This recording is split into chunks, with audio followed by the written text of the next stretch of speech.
கைத்தல நீரைகனி அப்பம் மூடவள் போல் கப்பிய கரிமுகன் அடிப்பேணி கற்றிடும் அடி அவர் புத்தியில் உரைபவர் கற்பகவன வினை கடிதேகும் மதியமும் வைத்திடும் மரன் மகன் மற்பொரு திரள் புயமடையானை மத்தள வைரனை உத்தமி புதல்வனை மட்டவில் மலர் கொடு பணிவேனே முத்தமிழ் அடவினை முற்படுகிரிதனில் முற்பட எழுதிய முன்போனே முப்புறம் எரி செய்த அச்சிவனுரை ரதம் அச்சது பொடி செய்த அதி தீரா துயரது கொடு சுப்பிரபணிபடும் அப்புணம் அதனிடை மாகி அக்குற மகளுடன் அச்சிறு முருகனை அக்கணவன வருள் பெருமா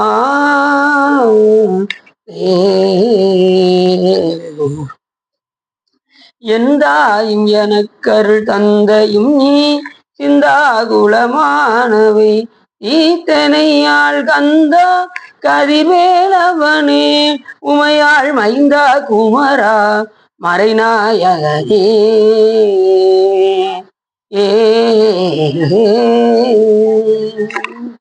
பொழியர்கோன் பொழித்த புகழியர்கோன் கடல் போற்றி ஆளுமிசை கல்விதத்தில் அணிந்த வீரான் அடி போற்றி வாலி திருநாவலூர் வண்டொண்டர் பதம் போற்றி ஊழிவழி திருவாதபுரர் திருத்தால் போற்றி திருஷ்டமம் எல்லாம் வல்ல சிவகாமியம்பாளுடன் ஆகிய பல் வைத்தியநாத சுவாமியுடைய பெரும் கருணையினாலே நாம் இன்று திருச்செந்தூர் புராணத்தில் விபூதி அத்தியாயம் பற்றி பேசுவதற்கு திருவருளும் குருவருளும் அடியாரர்களும் கொட்டியுள்ளது.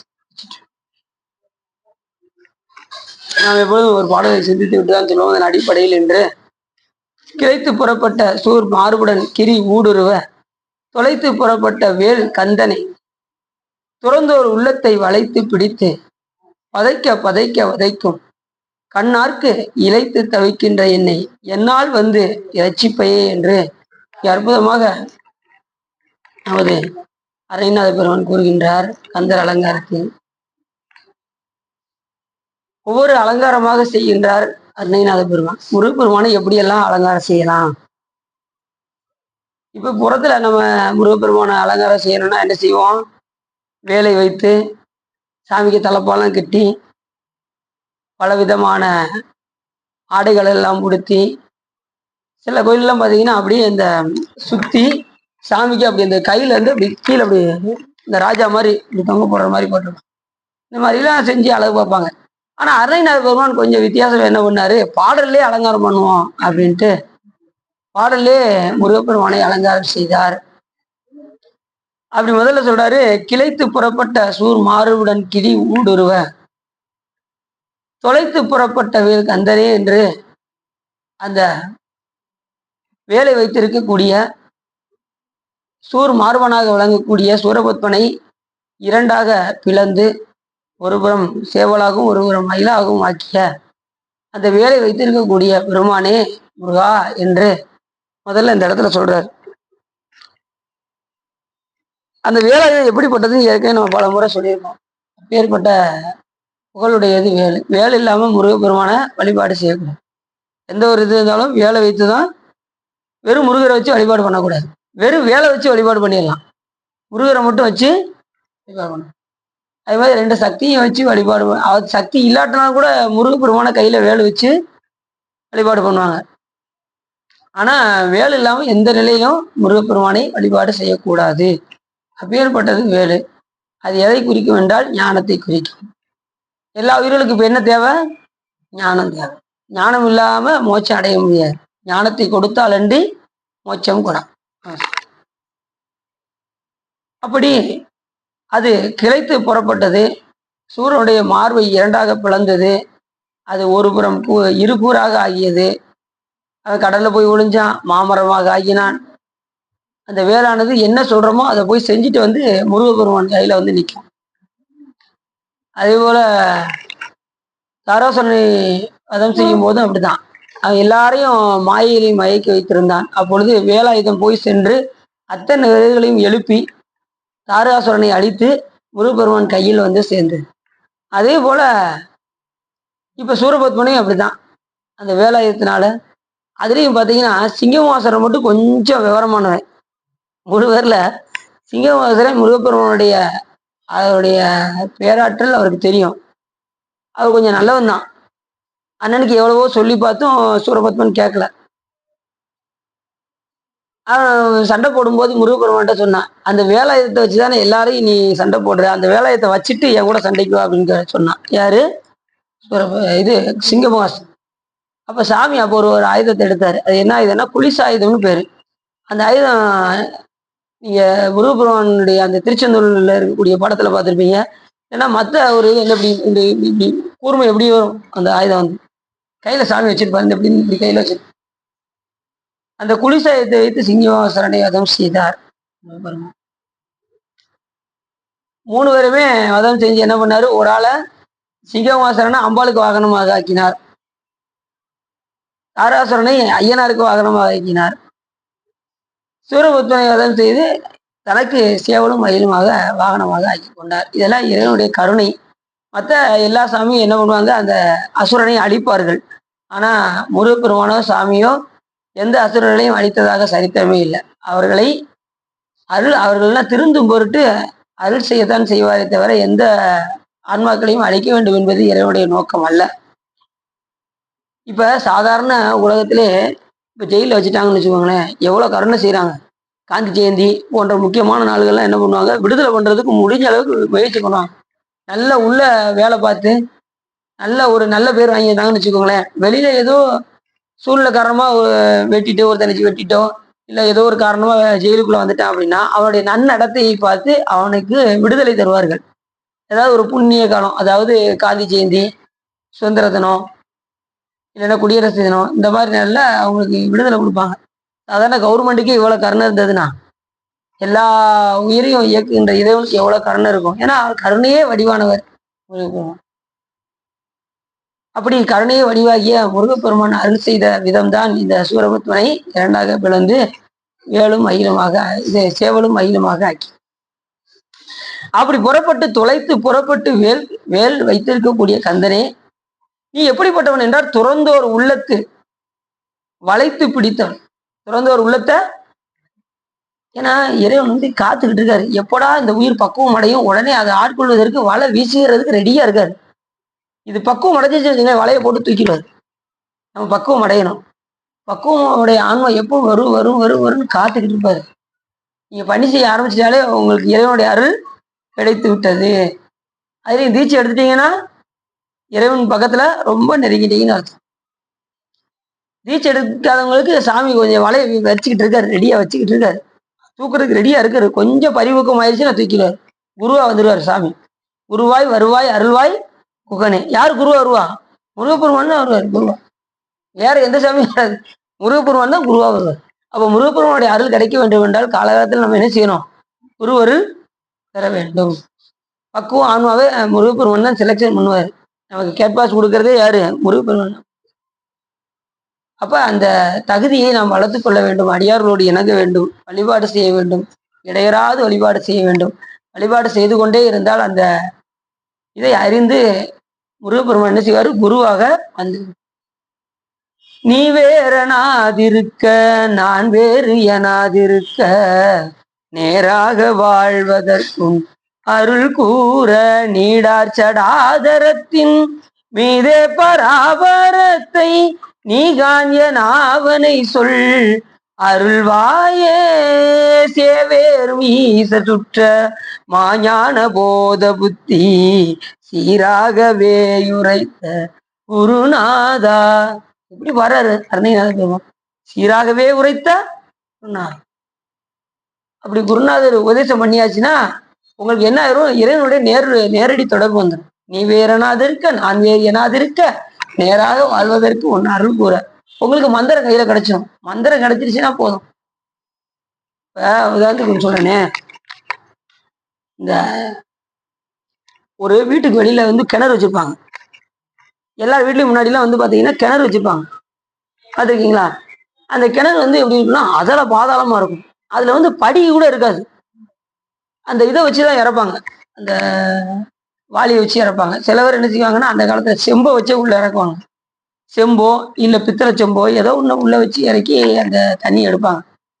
சப்போஸ் நாம எடுக்கும்போது அது கயிறு உருவி அந்த செம்போ இல்ல அந்த பாத்திரமோ இல்ல வாளியோ அதுக்குள்ள விழுந்துருச்சுன்னா சைடுல என்ன கிடையாது, படி கிடையாது. இப்ப படி இருந்தாலும் உள்ள போய் இறங்கி என்ன செஞ்சிடலாம், பாத்திரத்தை எடுத்துடலாம். அப்படி உள்ள போயிருச்சுன்னா எப்படி எடுப்பாங்க அப்படின்னா, பாதாள கரண்டின்னு ஒரு கரண்டி இருக்கு, பாத்திருக்கீங்களா? அது அப்படி இப்படி வளைய கொக்கி கொக்கியா இருக்கும், பாத்திருக்கீங்களா? அந்த கொக்கி பாத்திருக்கீங்களா? அந்த கக்கி அந்த கொக்கி என்ன செய்வாங்க, அந்த முனையில ஒரு இதுல கெட்டிடுவாங்க, கெட்டி உள்ள கெட்டி உள்ள இறக்குவாங்க. இறக்கி அது என்ன செய்யும், அப்படி உள்ள அப்படியே அப்படியே தடவி பார்ப்பாங்க. அது என்ன செஞ்சிடும், கரெக்டா அந்த இதுல முனையில போய் இப்படி மாட்டிக்கிச்சுன்னா அப்படி தூக்கி பார்ப்பாங்க, கரெக்டா தூக்கி. அதே போல இந்த கிணறு எப்படி எவ்வளவு ஆழமாக இருக்கின்றதோ அதே போல நம்ம பிறவி என்கின்ற கடல் ஆழமாக இருக்கின்றது. இதை நம்ம தத்தளிச்சுக்கிட்டு இருக்கோம். அந்த செம்பு எப்படி விழுந்ததோ அதே போல பிறவி என்கின்ற கடல்ல அதுல பாதாள கரண்டியா வர்றது எது, குருநாதர் சொன்ன உபதேச மந்திரம். உபதேச மந்திர பொருளாலே உனை நான் நினைந்து அருள் பெறுவேனோ, இவவான் முகந்தனக்கு இளையோனே, இமவான் மடந்தை உத்தமி பாலா, ஜபமாலை தந்த சர்க்குருநாதா திரு ஆவினன்குடி பெருமாளே. யார் வர்றா? உபதேச மந்திரம் கொடுத்தது மட்டும் இல்லாம ஜெபமாலை வேற அருணகிரிநாத பெருமானு கொடுத்துருக்காரு. எப்பா உனக்கு உபதேசம் பண்ணியாச்சு, ஜெபமாலையை கையில கொடுத்தாச்சு, இனி நீ வாட்டு ஜெபம் பண்ணு அப்படின்ற. அப்ப குருவா யார் வருவா? நமக்கு உபதேசம் செய்து நமக்கு ஜெபமாலையும் கையில கொடுத்து, குருநாதர் என்ன செய்வாங்க, ஜெபமாலையை நீங்க கொடுத்து வாங்கணும். டீச்சர் எடுக்கிறவங்க என்ன செய்யணும், ஜெபமாலைய குருநாதர் கையில கொடுத்து அவங்க ஜெபிச்சு தருவாங்க. அதுக்கப்புறம் நீங்க ஜெபம் பண்ணீங்கன்னா ஒவ்வொன்றும் அனந்த கோடி மடங்கு. ஒரு தடவை நீங்க நாமத்தை மந்திரத்தை சொன்னீங்கன்னா அனந்த கோடி மடங்கு உங்களுக்கு புண்ணியம் பெருகி கொண்டே. தீட்சை எடுக்கிறதுக்கு முன்னாடி நீங்க ஜெபம் பண்ணலாம், ஜெபம் பண்ணலாம், யாருனாலும் ஜெபம் பண்ணலாம். தீட்சை எடுக்கிறதுக்கு முன்னாடி கூட பண்ணலாம், ஆனா அதுக்கு ஒரு மடங்கு தான். ஆனா தீட்சை எடுத்ததுக்கு அப்புறம் நீங்க சொல்ற அந்த மந்திரம் அனந்த கோடி மடங்கு. அது மாதிரி புண்ணிய திருப்பணி செஞ்சாலும் அப்படித்தான், கோயிலில் பணி செஞ்சாலும் ஒரு மடங்கு, தீட்சை எடுத்ததுக்கு அப்புறம் செஞ்சா அனந்த கோடி. இப்படி எல்லாமே தீட்சை எடுத்துனா எல்லாமே உங்களுக்கு புண்ணியம் பெருகி கொண்டே வரும். புண்ணியம் கிடைக்கும் என்பதற்காக நம்ம என்ன செய்யக்கூடாது, தீட்சை எடுக்கக்கூடாது. புண்ணியம் கிடைக்கும், அனந்த கோடி மடங்கு பெருகுது, அதுக்காக ஒன்று எடுத்து தான் வைப்போமே, தீட்சையை வாங்கி தான் வைப்போமே அப்படின்னு எடுக்கக்கூடாது. உண்மையான உணர்வோடு எடுக்கணும். தீட்சை அவசியம் கட்டாயம். அதே போல பெருமானே எனக்கு அந்த உபதேச மந்திரத்தை கொடுத்து அது எப்படி அந்த பாதாள கரண்டிய எடுத்து அது செம்பை எடுத்து மேலே தூக்கின்றதோ அதே போல எனக்கு ஐந்து எழுத்து மந்திரமோ, இப்ப முருகப்பெருமான 6 எழுத்து மந்திரமோ, சடாச்சர மந்திரத்தை கொடுத்து என்னை தூக்கி விடுவாயாக என்று, இந்த பிறவி என்கின்ற கடலில் இருந்து என்னை தூக்கி விடுவாயாக என்று அருணகிரிநாத பெருமான் பாடல்கள் எல்லாம் சொல்றார். இதே போல நமக்கு ஞானிகளுடைய உள்ளத்துல முருகப்பெருமான் எப்படி இருக்காருன்னா, துறந்தோர் உள்ளத்தை பிடித்து அப்படி துறந்தவங்க எல்லாத்தையும் இந்த உலகத்தை என்னைக்கு அவங்க திறந்தாங்களோ அவங்க உள்ளத்துல யார் வந்துருவா, முருகப்பெருமான் குருவாக வந்துருவார். குருவாக எல்லா திருப்பணியும் அந்த உயிரை செய்ய வைத்து கடைசி முக்திக்கும் கொண்டு போய் முக்தி என்கின்ற விருப்பத்தையும் செய்து முக்தியும் வழங்குவார் முருகப்பெருமான். முருகப்பெருமான் முக்தி கொடுத்துருவாரா? கொடுப்பாரா, கொடுக்க மாட்டாரா? அவரு என்ன கொடுப்பாரு, சிவஞான முக்தியை தந்தருவார். தகைமை சிவஞான முக்தி பரகதியும் நீ கொடுத்து உதவி புரிய வேணும் நித்த வடிவேலா என்று அருணகிரிநாதர் சொல்றாரு. அப்படி துறந்தோர் உள்ளத்தை வளைத்து பிடித்து காத்துக்கிட்டு இருப்பாராம், எப்படா இந்த ஆன்மாவை பிடிக்கலாம் அப்படின்னு என்ன செய்வாராம், காத்துக்கிட்டு இருந்து பரிபக்குவம் ஆயிடுச்சுன்னு வச்சுக்கோங்க. பக்குவம் என்றால் என்ன தெரியுமா உங்களுக்கு? பக்குவம் என்றால் என்ன? உணர்த்தியதை உணர்த்தியவாறு உணர்த்திய போதே உணரும் உணர்வுக்கு பக்குவம் என்று பெயர். உணர்த்தியதை உணர்த்தியவாறு உணர்த்திய போதே உணரும் உணர்வு. சாட்டா சொல்லணும்னா உள்ளவாறே உணர்வு. நான் அப்படின்னு என்ன சொல்றானோ அந்த கருத்தை நீங்க அப்படியே வாங்கிக்கிட்டீங்கன்னா உங்களுக்கு பக்குவம் வந்துருச்சுன்னா, சொல்ல வேண்டிய கருத்து உங்களுக்கு புரிஞ்சிச்சுன்னா பக்குவம் வந்துருச்சுன்னு அர்த்தம். நான் அடின்னு ஒண்ணு சொல்ல, நீங்க ஏதாவது மாதிரி புரிஞ்சுக்கிட்டீங்கன்னு வச்சுக்கோங்க, அப்ப நமக்கு பக்குவம் இல்லைன்னு. ரெண்டாவது, பக்குவம் வர்றதுக்கு என்ன செய்யணும் அப்படின்னா தலையாத்திரை மேற்கொள்ள வேண்டும். நிறைய திருக்கோயிலுக்கு போய்கிட்டே இருக்கணும், அப்படின்னா நமக்கு பக்குவம் வரும்னு நம்ம நமச்சிவாய சொல்லியிருக்காங்க. நம்ம குருநாதர், முதல் குருநாதர் திருவாவூர் ஆதீனம் முதல் குருநாதர், நீங்கள் பக்குவம் அடைய வேண்டும் என்றால் தலையாத்திரை மேற்கொள்ளுங்கள் என்று அப்படி தல யாத்திரை மேற்கொண்டால் மிகவும் சிறப்பு. சார். 2 நிமிஷம் முடிஞ்சாங்க. சார். அப்படி தல யாத்திரை மேற்கொண்டால் நாளுக்கு நாள் நம்ம இறைவனை போய் தொலை தொலை தொலை தொலை ஒவ்வொரு மூத்தங்களையும் தொலை தொலை நமக்கு பரிவக்குவம் ஆகிக்கொண்டே வரும். இப்ப சொன்னேன் பாத்தீங்களா, உள்ளவாறே உணர்தல், உணர்த்தியவாறு உணர்தல். நீங்க ஒவ்வொரு திருக்கோயிலுக்கும் போய் சுவாமியை பார்க்க பார்க்க பார்க்க அந்த உணர்வு உங்களுக்கு உள்ள இருந்து தானாகவே அது வெளிப்பட்டு தோன்றும். அது மாதிரி சொற்பொழிவு கேட்க கேட்க கேட்க உங்களுக்கு பரிபக்குவமா ஆகிக்கொண்டே வரும். இது உங்களுக்கு அப்படி பக்குவத்தை இறைவன் நமக்கு ஏற்படுத்தி அப்படி துறந்த ஒரு உள்ளத்தை இப்படி எத்தனை பேர் துறந்தவங்களெல்லாம் முருகப்பெருமான் ஆள் கொண்டிருக்காரு. அவ்வை பாட்டிய, அகத்தியமா முனிவரை, நம்ம நக்கீரதேவ நாயனாக, நக்கீரெல்லாம் பேர்பட்டவர். அவரு நக்கீரதேவன் நம்ம திருப்பரங்குன்றத்துல போயிருக்கீங்களா? திருப்பரங்குன்றம் யார் போயிருக்கான்? இது தெரியாத முதல் படை வீடு. நாங்க பார்த்துருக்கோம். அவரு எப்பயுமே சிவ பூஜை பண்ணிட்டு தான் எதுவுமே செய்வாரு. நக்கீரதேவன் அங்க ஒரு குகை, திருப்பரங்குன்றத்துல பெரிய குகை ஒண்ணு. அங்க ஒரு பூதம் என்ன செய்யும், கற்கி முகின்னு ஒரு பூதம். ஒரு 999 பேரை சிவ பூஜையை யாரெல்லாம் கைவிடுறாங்களோ அவங்கள பூரா உள்ள தூக்கி வச்சிருக்கோம். சிவ பூஜைய கைவிட்டவர்கள் பிடிச்சு பிடிச்சு பிடிச்சு வச்சிருக்கோம். 1000 பேர் வந்தாதான் சாப்பிடணும். அது ஒரு கொள்கை அந்த பூதத்துக்கு. 1000 பேர் சேர்ந்துட்டாங்கன்னா என்ன பண்ணிடும், அத்தனை பேரும் அன்னைக்கு அதுதான் அவருக்கு காலை டிஃபன் மாதிரி. யாருக்கு? அந்த கற்கி பூதத்துக்கு. அப்படி 999 பேரும் மாட்டினாங்க. எல்லாரும் அந்த குகையில கிடக்காங்க. 1000 ஆடு கிடைக்க கூடாது கிடைக்க கூடாதுன்னு உள்ளது வேண்டிக்கிட்டு இருக்காங்க எல்லாரும். அந்த நேரத்துல நக்கீரர் என்ன பண்ணாரு, சிவபூஜை பண்ணுவோம்னா ஆத்தக்கரைக்கு போனார். அதுல ஒரு அரச மர இலை அப்படி நேர அவருக்கு முன்னாடி விழுந்து பாதி இலை தண்ணீர்ல கிடக்கு, பாதி இலை மேல. இவரு சிவபூஜை பண்ணிக்கிட்டு இருக்கவர். இப்படி இலை வந்ததும் இலை விழுந்தது கூட இப்படி பார்த்தாரு, விட்டுட்டு சிவபூஜை ஓம் சிவாய நம ஓம் சிவலிங்காய நம பூஜை பண்ணிக்கிட்டு இருந்தாரு. திடீர்னு அந்த இலையில தண்ணியில உள்ள இலை இருக்கு வருங்க, தண்ணியில உள்ள இலை மீனா மாதிரி அப்படி உள்ள ஓடிச்சு. மேல ஒரு இலை இருந்தது பாருங்க, அது என்னாச்சு அப்படின்னா பறவை மாதிரி இப்படி போச்சு. உடனே சிவ பூஜை இவர் பண்ணுவாராம். உடனே பார்த்தாரு, என்னடா இங்கிட்டு விடும் போது அங்கிட்டு விடும் போது சிவ பூஜையை கைவிட்டார். சிவ பூஜையில இடையூறு. அது வேற ஒண்ணும் கிடையாது. அந்த மீன் யாரு, இந்த பறவை யாரு சொல்லுங்க பார்ப்போம். யாரும் தெரியலையா? மீன் என்பது நாம இந்த உலகத்தின் மேல் கொண்ட பற்று. மனைவி, மக்கள், குழந்தை, குட்டி, இது மேல கொண்ட பற்றுனா நம்மள என்ன செஞ்சிரும், அதால பாதாளத்துக்கு உள்ள கொண்டு போயிடும். அந்த மீன் மாதிரி. புரியுதா உங்களுக்கு? எல்லாத்தையும் விட்டு இறைவன் மேல மட்டும் பற்று வந்தது அப்படின்னா இந்த பறவை போல சுதந்திரமா பறந்துச்சு. புரியுதா? புரியுற மாதிரி இருக்கா? இப்பதான் சார் கொஞ்சம் புரியுற மாதிரி தெரியுது. அப்படி அதை உணர்த்துவதற்காக அப்படி ரெண்டும் அப்படி பறந்து போனதா அப்படி பார்த்தாருல, சிவ பூஜையை நிப்பாட்டிட்டு அதை பார்த்ததுனால அடுத்த நிமிஷமே அந்த கக்கி மூக்கு போதும் யாரை இழுத்துட்டு போயிடுச்சு, நக்கீரை இழுத்துட்டு போயிடுச்சு. உடனே அங்க கொண்டு போய் பார்த்தா அங்க 999 பேர் இருக்காங்க. பார்த்தாரு, எப்படியா நீ மாட்டின, நீ வேற சேர்ந்துட்டியா, நீ அந்த பூதம் நம்மள ஒரு வழி பண்ண போகுது அப்படின்னாரு. உடனே அருணைநாதர் நக்கீரர் பாடினாரு பாருங்க, உலகலாம் ஓப்பன்னு சொல்லி அந்த திருமுருங்காற்றுப்படை பாடினாரு. ஆடி அத்தனை வரையும் காப்பாத்தினார். எங்க? திருப்பரங்குன்றத்துல. நம்ம போறோமே திருப்பரங்குன்றத்துல அவ்வளவு சிறப்பு. நீங்க 6 படை வீடுன்னா நீங்க என்ன நினைச்சிடக்கூடாது, 6 படை வீடு போலுக்கு அப்படி. 6 என்பது வழின்னு அர்த்தம், படை வீடு கிடையாது. 6 என்பது வழி. வழி என்ன, அந்த 6 ஓடிக்கிட்டே இருக்கும் பார்த்தீங்களா, அது ஒரு காலத்துல என்ன ஆகும்னா 6 வத்திருச்சுன்னா அது பாதையாக மாறிடும். அது வழின்னு பேரு.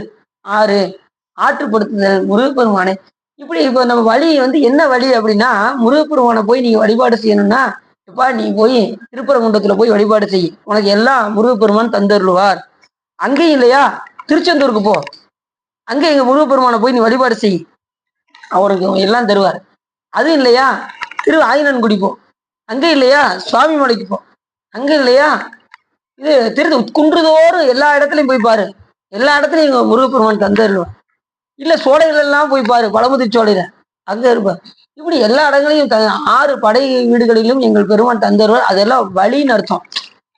இதை அதை ஆற்றுப்படுத்துதல், அது நமக்கு ஒரு நன்னெறியை காட்டுவது. 6 படை வீடு, ஏன்னா முகங்கள் இருக்கிறதுனால அவர் 6 படையா வச்சு என்ன செய்யறாரு, முருகப்பெருமானை போற்றி வழிபாடு செய்கின்றார். அப்படி பார்த்தா 5வது படை வீடு வந்து எல்லா குன்றுல இருக்கக்கூடிய முருகப்பெருமான் அர்த்தம், குன்றுதோர் ஆடல். ஆனா நாம என்ன சொல்றோம், திருத்தணி சொல்றோமா? திருத்தணி மட்டும் கிடையாது, எந்தெந்த மலைகள் எல்லா மலையும் அது சாரும். குன்றுதோர் ஆடல், குன்று இருக்கும் இடமெல்லாம் குமரன் இருக்கும் இடம்னு சொல்றோம் பார்த்தீங்களா? அப்படி எல்லா இடத்துலையும் முருகப்பெருமான் விளங்கி தோன்றுவார் அப்படி சொல்றாரு. அதனால திருப்பரங்குன்றம் ரொம்ப முக்கியமான இடம். அங்க வந்து சிவபூஜையை கைவிட்டவங்கலாம், அது மாதிரி எந்த நிலையிலையும் சிவபூஜை செய்யறவங்க ஒரு நாள் கூட தவறக்கூடாது. காலையில் எந்திரிச்சதுமே முதல்ல சிவபூஜை பண்ணிட்டு தான் நீங்க என்ன செய்யணும், மற்ற வேலையே பார்க்கணும். நீங்க எப்போ வந்து யோசிக்கணும் அப்படின்னா, பக்கத்து வீட்டுல துஷ்டி ஆயிடுச்சு அப்படின்னா அடுத்த நிமிஷம் நீங்க அந்த நேரத்துல வந்து நீங்க கொஞ்சம் உங்களால செய்ய முடியாத சூழ்நிலை வரும். எப்போ தூக்குறாங்களோ அடுத்த நிமிஷமே நீங்க சிவபூஜை பண்றதுக்கு தயாராயிரும். அப்படி இல்லை அப்படின்னா நீங்க ஒரு ஐடியா செய்யலாம். என்ன செய்யலாம் அப்படின்னா, இப்ப சில பேர் அதை சாக்கு வைப்பாங்க, பக்கத்து வீட்டுல துஷ்டிங்க, சிவபூஜை பண்ண முடியல, நைட்டு தான் தூக்குறதாக சொல்றாங்க அப்படின்னு சில பேர் என்ன செய்யறாங்க, அது பண்ண மாட்டேங்காங்க. நான் மனசுக்குள்ளே செஞ்சிட போறேன் அப்படிங்கிறாங்க. அப்படி செய்யக்கூடாது. நீங்க என்ன செய்யணும், உங்க சொந்தக்காரங்க வீட்டுக்கு எடுத்துட்டு போயிடணும். பூஜை பெட்டியை எப்படி வெளியூர் கொண்டு போனா போய் பண்றோமோ அதே போல சொந்தக்காரங்க வீட்டுக்குள்ளேயோ இல்ல திருக்கோயில்ல எங்கேயாவது போயோ அங்க போய் செஞ்சுட்டு வந்துடும். புரியுது அவங்களுக்கு? இதை சாக்கு வச்சு என்ன செஞ்சிடக்கூடாது, பூசை விட்டுறக்கூடாது. பூசை ரொம்ப முக்கியம். அன்னைக்கு கூட நீங்க கேட்டீங்களா சார், கேட்டாங்க பக்கத்து வீட்டுல துஷ்டி சார் அப்படின்னு. நான் என்ன பண்ணட்டோம்னா, பேசாம உங்க சொந்தக்காரங்க வீட்டுக்கு கொண்டு போங்க, இல்ல பக்கத்துல ஏதாவது திருக்கோயிலுக்கு கொண்டு போங்க, இல்ல வைத்தியநாசாமி வீட்டுல கூட வச்சு பண்ணிட்டு வந்துருங்க அப்படின்னு. அப்படித்தானே தானே? ஆனா பூசையை விட்டுறக்கூடாது. அவங்க நைட்டு தூக்குவாங்க 10 மணிக்கு, அது வரைக்கும் நம்ம பூஜை பண்ணாம இருக்க முடியுமா? இன்னும் பூஜை பண்ணாம சாப்பிடவே கூடாது. பூஜை பண்ணாம இப்ப சிவ பூஜை பண்றவங்களாம் என்ன செஞ்சாங்கன்னா, காலையில எழுந்திரிச்சுமே முதல்ல ஒரு டீயை சாப்பிட்றாங்க, அதுக்கப்புறம் பல்லு விளக்க போறாங்க. டீ சாப்பிட்டு பல்லு விளக்கவே போறாங்க. நான் அடின்னு ஒரு ஆளை பார்த்தேன், அடிங்க யாருன்னு சொல்ல மாட்டேன், அதாவது அவங்கள கொஞ்சம் திருத்திக்கணும்னு சொல்லுவாங்க. காலைல எழுந்திரிச்சதுமே டீயை சாப்பிட்றாங்க, அதுக்கப்புறம் பல்லு விளக்க போறாங்க, அதுக்கப்புறம் குளிக்கிறாங்க, அதுக்கப்புறம் பதறாம சிவ பூஜை பண்றாங்க. அதுக்கப்புறம் முடிஞ்சா வாய்ப்பு கிடைச்சா பூஜை பண்றாங்க, இல்லைன்னா வேலைக்கு போயிட்டு வந்து பூஜை முடிச்சுட்டு காலையில் சாப்பாடுலாம் முடிச்சுட்டு வேலைக்கு போயிடுறாங்க. வந்து பதறாம மதியம் வந்து செய்யறாங்க. அப்படி செய்யக்கூடாது. காலையில எந்திரிச்சதுமே பூஜை பண்ணாம எந்த ஒரு செயலும், பூசையில உரைப்பு வரணும். ஆசவேர் அறுக்கும் பழம்பொருள் தன்னை பற்றுமாறு அடியநேர்க்கு அருளி பூசனை உகந்து என் சிந்தையில் புகுந்து பூங்கலல் காட்டிய பொருளை அப்படிங்கிறாரு மாணிக்கவாசன். அவர் தான் பற்ற வைக்கணும் நம்மளை, நம்மளால பற்ற முடியாது இறைவனை. சாமி தான் நம்மளை அவரை பற்றுமாறு செய்ய வேண்டும். ஏன்னா சாமி அவ்வளவு பெரிய கருணையாளர். மூத்தர மண்ணாய் முழு புழு குரம்பையில் கிடந்து காத்தி என்னை ஆட்கொண்ட கடவுளே கருணைமா கடலே அப்படிங்கிறாரு மாணிக்கவாசகர். நம்ம தாய் வகுத்துல இருந்து எப்படியெல்லாம் வெளியில வந்தோம், கொஞ்சம் சிந்திச்சு பார்த்தோம்னா இறைவனை நம்ம மறக்க மாட்டோம். பூசையில உரைப்பு வந்துடும். சாமி எப்படிலாம் நம்மளை காக்குறாரு அப்படிங்கிற உணர்வு இருந்துருச்சுன்னா பூசையை தவிர வேற எதையுமே நம்ம சிந்திக்க மாட்டோம்.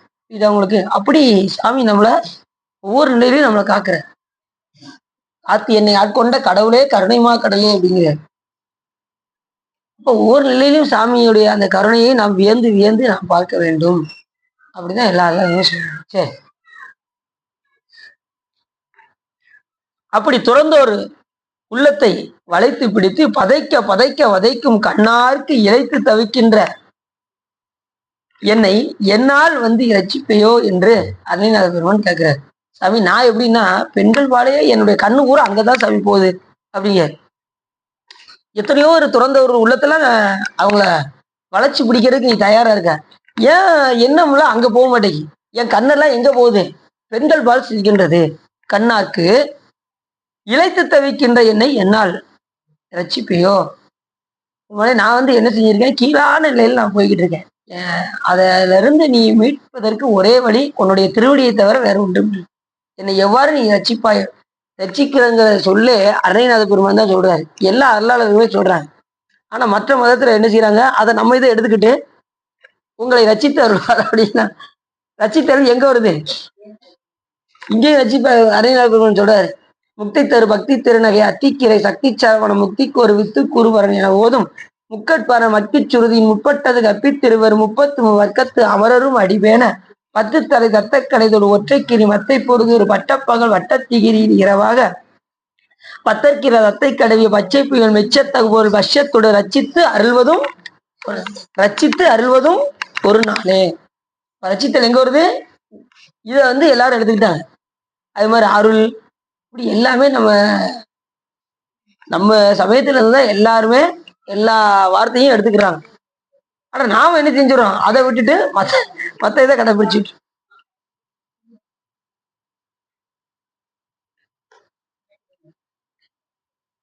அப்படி பெருமானே என்னால் நீ ரட்சிப்பாய் பெருமானே, நான் என்ன செஞ்சுட்டு இருக்கேன்? உலகத்தை நோக்கியே போய் சென்று கொண்டிருக்கின்றேன். ஆகையினாலே என்னை அதிலிருந்து விடுவித்து என்னை இந்த பிறவி என்கின்ற கடலிலிருந்து எடுத்து அந்த ஞானிகளோடு என்னை சேர்த்து என்னை ரட்சிப்பாயாக, என்னையும் ஒரு பொருளாக மதித்து என்னையும் நீ ஆட்கொள்ள வேண்டும் என்று இந்த பாட்டுல மிக அருமையாக அருணகிரிநாத பெருமான் இருக்கின்றார்.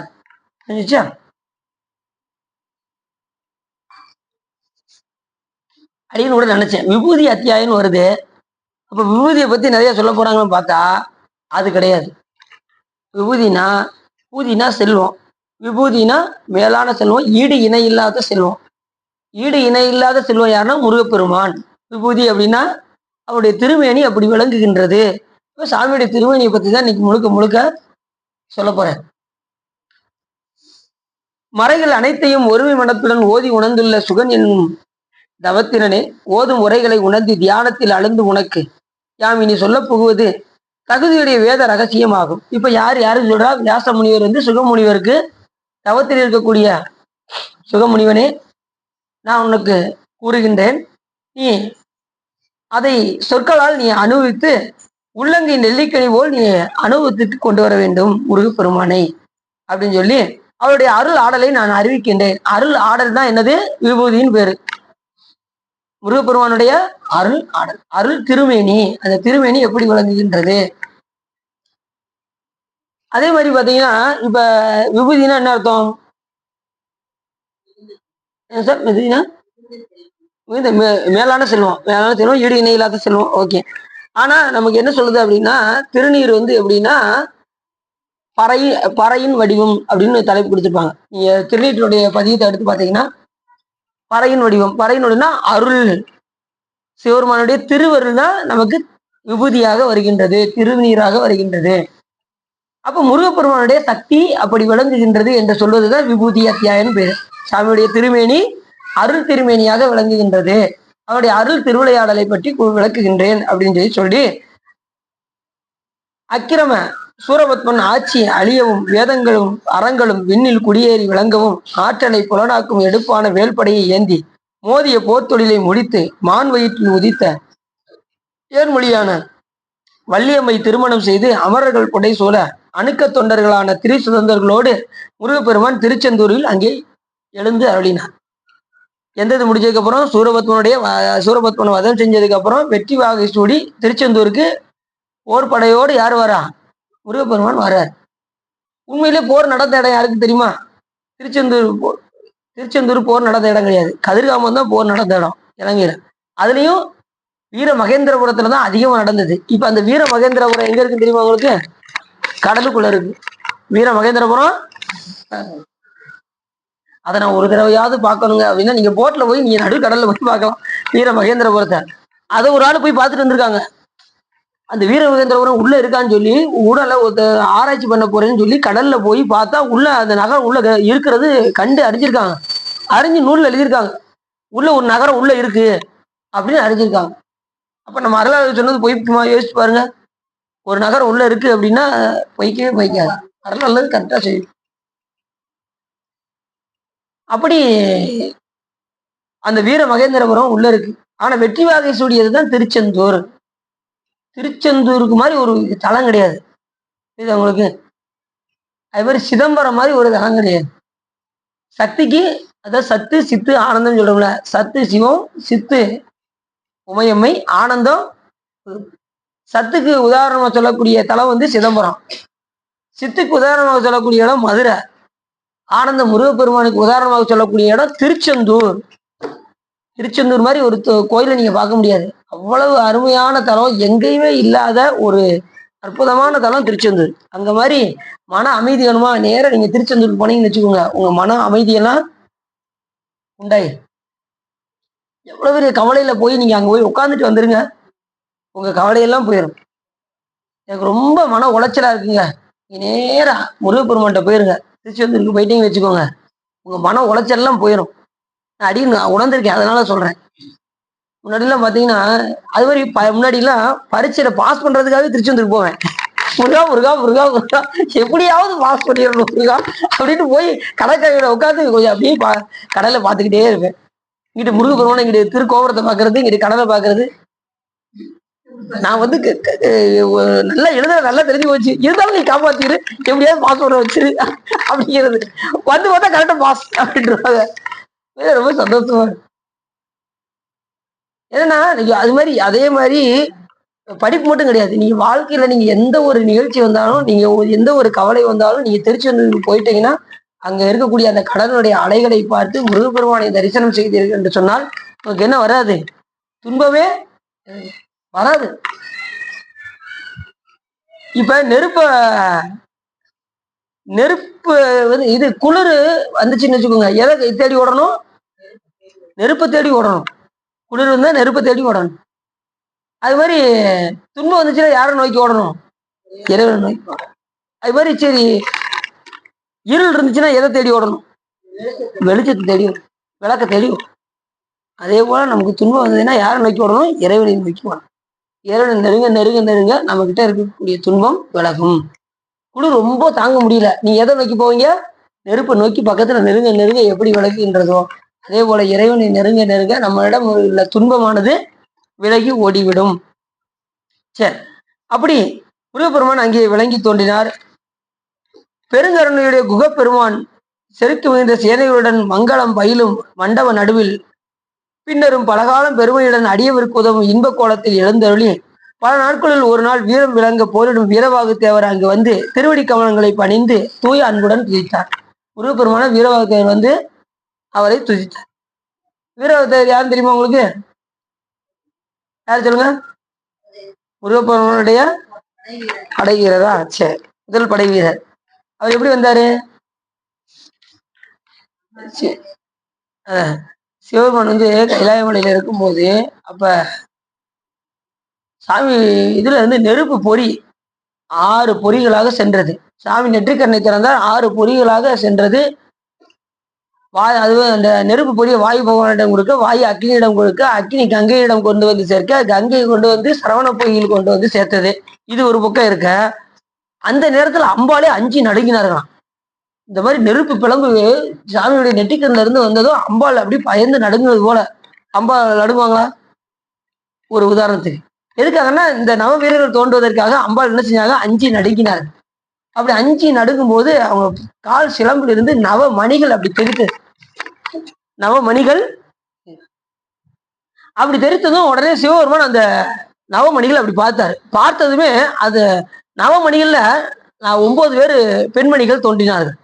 அந்த பெண்மணிகள் இப்படி சாமி இப்படி பார்த்தார்ல, அவங்க எல்லாம் கருவுற்றார்கள். அந்த 9 பேரும் கருவுற்றார். கருவுற்றதும் அம்பாளுக்கு கோபம் வந்துருச்சு.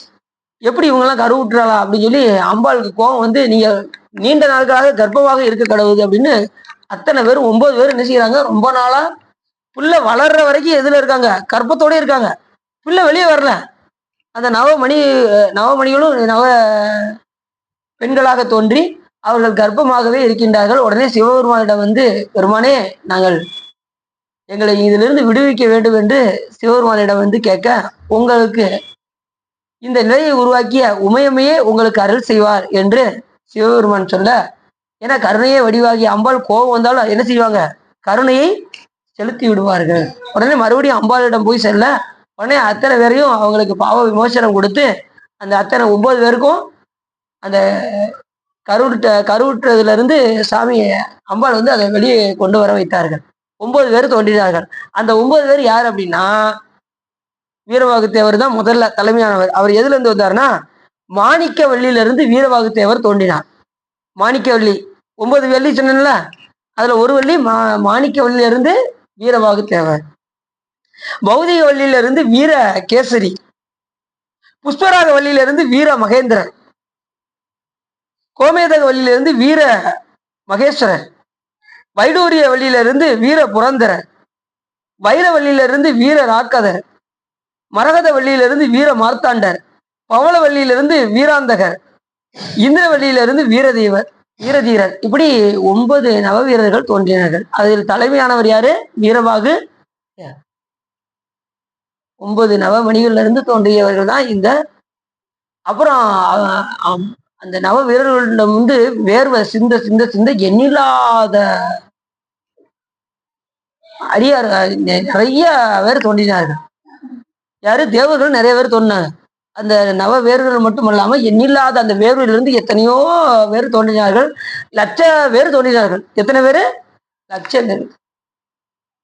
லட்சம், இது ஒரு 9, எத்தனை ஆச்சு? இந்த 9 பேரு. அந்த வேர்ல இருந்து வந்த அருளாளர்கள் எத்தனை பேரு? மொத்தம் லட்சம் பேரு. இது ஒரு 9,09,000 படை வீரர்கள் தோன்றினார்கள்.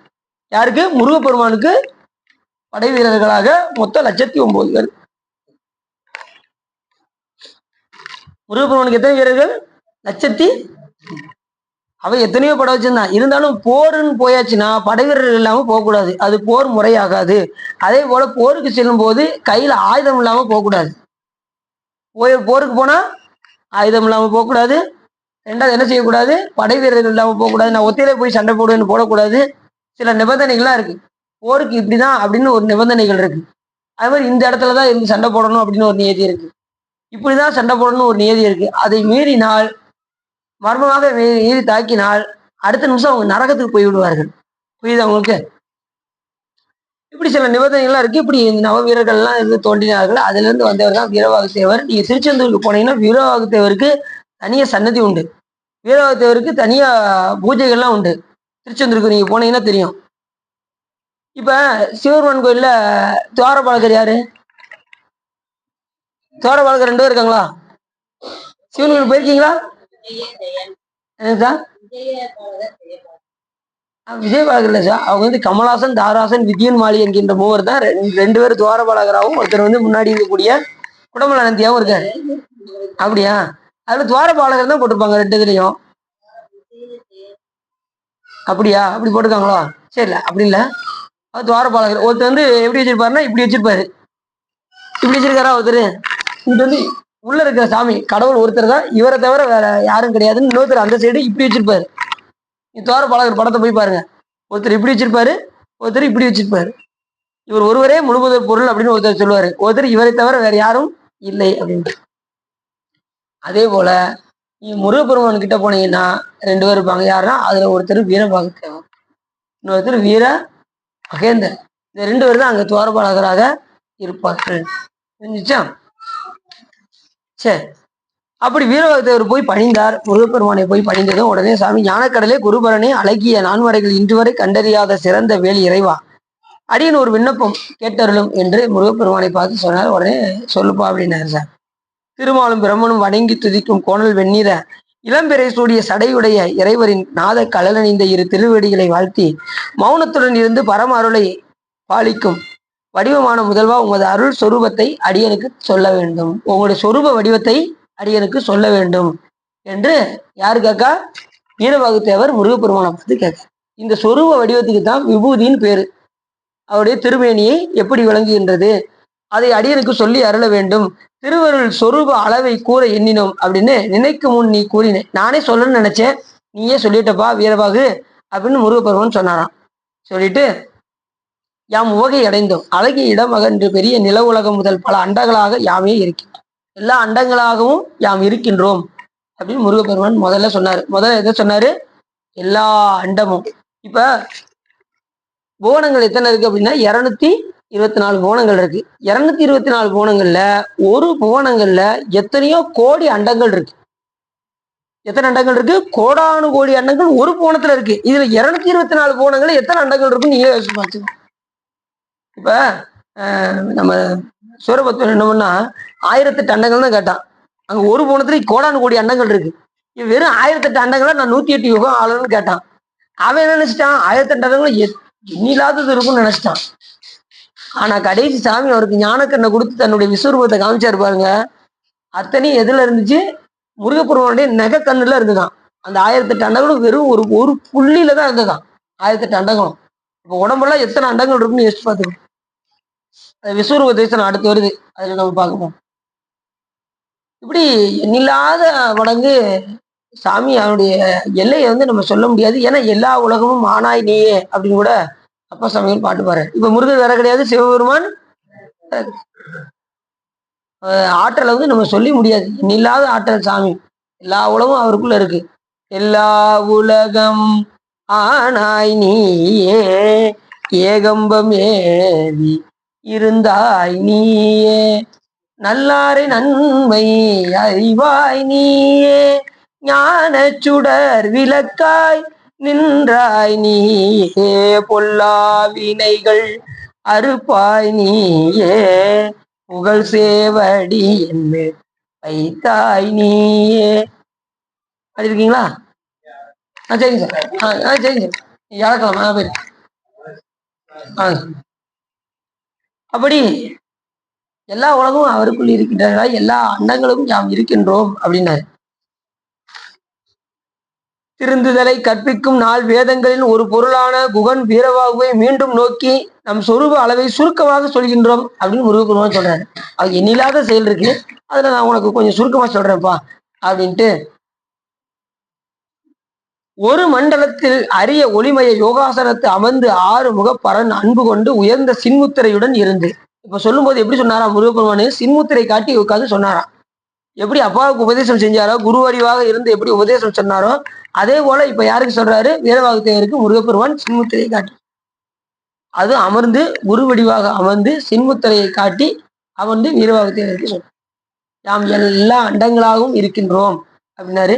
இறையரான ஒப்பற்ற இரு சக்திகளும் இருபுறத்து இருப்ப நீண்ட இலை வடிவான ஒளிமய வேல்படையை வலப்புறம் தாங்கி வீரவாகுவை நோக்கி இன்ப சொரூபமாய் உருவம் இல்லாத சாமிக்கு உருவம் கிடையாது, அருவம் கிடையாது, அருவுருவம் கிடையாது, எல்லாத்தையும் கடந்து உருவமும் அருவமும் அனாதியாய் பலவும் பிரமமாய் நின்ற ஒன்றாய் பிரமமாய் நின்ற ஜோதி பிளம்பு அது ஒரு மேனியாகி கருணை கூறு முகங்கள் 6 கரங்கள் 12 கொண்டு ஒரு திருமுருகன் உதித்தனன் அங்கு உலகம். அப்ப சாமிக்கு எது என்ன கிடையாது? உருவம் கிடையாது, அருவம் கிடையாது, அருவுருவம் கிடையாது, எல்லாவற்றையும் தாண்டிய சொரூப வடிவம் முருகப்பெருமான் அப்படின்னு யார் சொல்றா? கந்தபுராணத்துல கச்சியப்ப சிவாச்சாரியர் சொல்றாரு. அவர் உருவம் அருவும் அனாதியாய் பலவும் பிரமமாய் ஒன்றாய் பிரமமாய் என்ற ஜோதி பிளம்பாக வந்ததுதான் முருகப்பெருமான். அவர் வேற சாட்சாத் யாரு? சிவபெருமானே. அப்படி சொரூபமாய் உருவம் இல்லாத மலகிரகித பொருளான பேருடன் தந்தைக்கு முன்னொரு சமயம் ஓம் பொருள் ஓதிய திருவாக்கால் எப்படி தந்தைக்கு உபதேசம் செய்தாரோ அதே திருவாக்கால இப்ப வீரவாகு தேவருக்கு சொல்ல ஆரம்பிச்சார். படைப்பு காப்பு அழிப்பொண்ணு 3 தொழிலின் செயல்களாக இருப்பது யாம், படைப்பு செய்யும் 10 பிரம்மர்கள் 4முகனாக இருப்பதும் யாம், போற்றப்பெறும் உலகங்கள் பொன்னுலகமும் யாம், பொருந்திய 9 கண்டங்களில் நலம் சிறந்த பரத கண்டமும் யாம் அப்படின்னு ஒவ்வொன்றா சொல்றாரு சாமி. இப்ப சொல்றது யாரு? அந்த 10 பிரம்மன் சொன்ன பார்த்தீங்களா? அது யாருன்னா பிரம்மன். முதல்ல தலையாவர் பிரம்மன், பிறகு தச்சர், அதுல இவங்களும் பிரம்மாவோடு சேர்ந்து ஒப்பிடப்படுறாங்க. இந்த சப்த ரிஷிகள் இருக்காங்க பாருங்க, பிருகு மாமுனிவர், தச்ச முனிவர், காசிவர், மரிசி, அத்திரி, ஆங்கிரசர், புலகர், புலஸ்தியர், வசிஷ்டர் போன்றவர்கள்லாம் இந்த பிரம்மா நான் சொன்ன பாருங்க, அடி 10 பிரம்மர்கள்ல இவங்களும் ஒருவர். காசிவர், மரிசி, அத்திரிங்கிறவரும் 10 பிரம்மர்கள்ல ஒருத்தர். அதுல முதல்ல இருக்கக்கூடிய பிரம்மா தான் படைப்பு தொழில செய்கின்றார். மற்றவங்க செய்ய முடியுமா அப்படின்னா சிவபெருமானை அருள் பெற்ற யாருமே என்ன செய்வாங்க? 5 தொழில் புரிவார்கள். எனக்கு இதுல சொல்றாரு, நம்ம சேக்கிலாசாமியே சொல்றாரு, 5 தொழிலும் செய்வார்கள் என்று எழுத சொல்றாங்க. நம்ம பெரிய புராணத்துல சொல்றாரு சேக்கிலாசாமி, அடியார்கள் இறைவனுடைய அருளை பெற்றவர்கள் 5 தொழிலும் புரிவார்கள் அப்படின்னு சொல்றாரு. அப்படி இந்த படைப்பு தொழிலை பிரம்மா செய்கின்றார். மற்றவர்களும் அந்த அவங்க செய்த தொழிலை செய்கின்றார்கள். வேறு வகையாகவும் கூறுவது உண்டு. 9 கண்டங்கள் என்ன அப்படின்னா பரத கண்டம், குரு கண்டம், கிம்புருஷ கண்டம், இறைவத கண்டம், கரிவருஷ கண்டம், கேதுமால கண்டம், யாமிய கண்டம், பத்ரயாஸ்வ கண்டம், இரண்ய கண்டம் என்கின்ற 9 கண்டங்கள் உண்டு. இப்ப நம்ம என்ன கொண்டா கொண்டோம்? நமக்கு தெரிஞ்சதுல 5 கண்டம் தான் தெரியும். ஒண்ணு ஆசியா கண்டம், ஒண்ணு ஆப்பிரிக்கா கண்டம், இன்னொன்னு அமெரிக்கா கண்டம், ஐரோப்பா கண்டம்.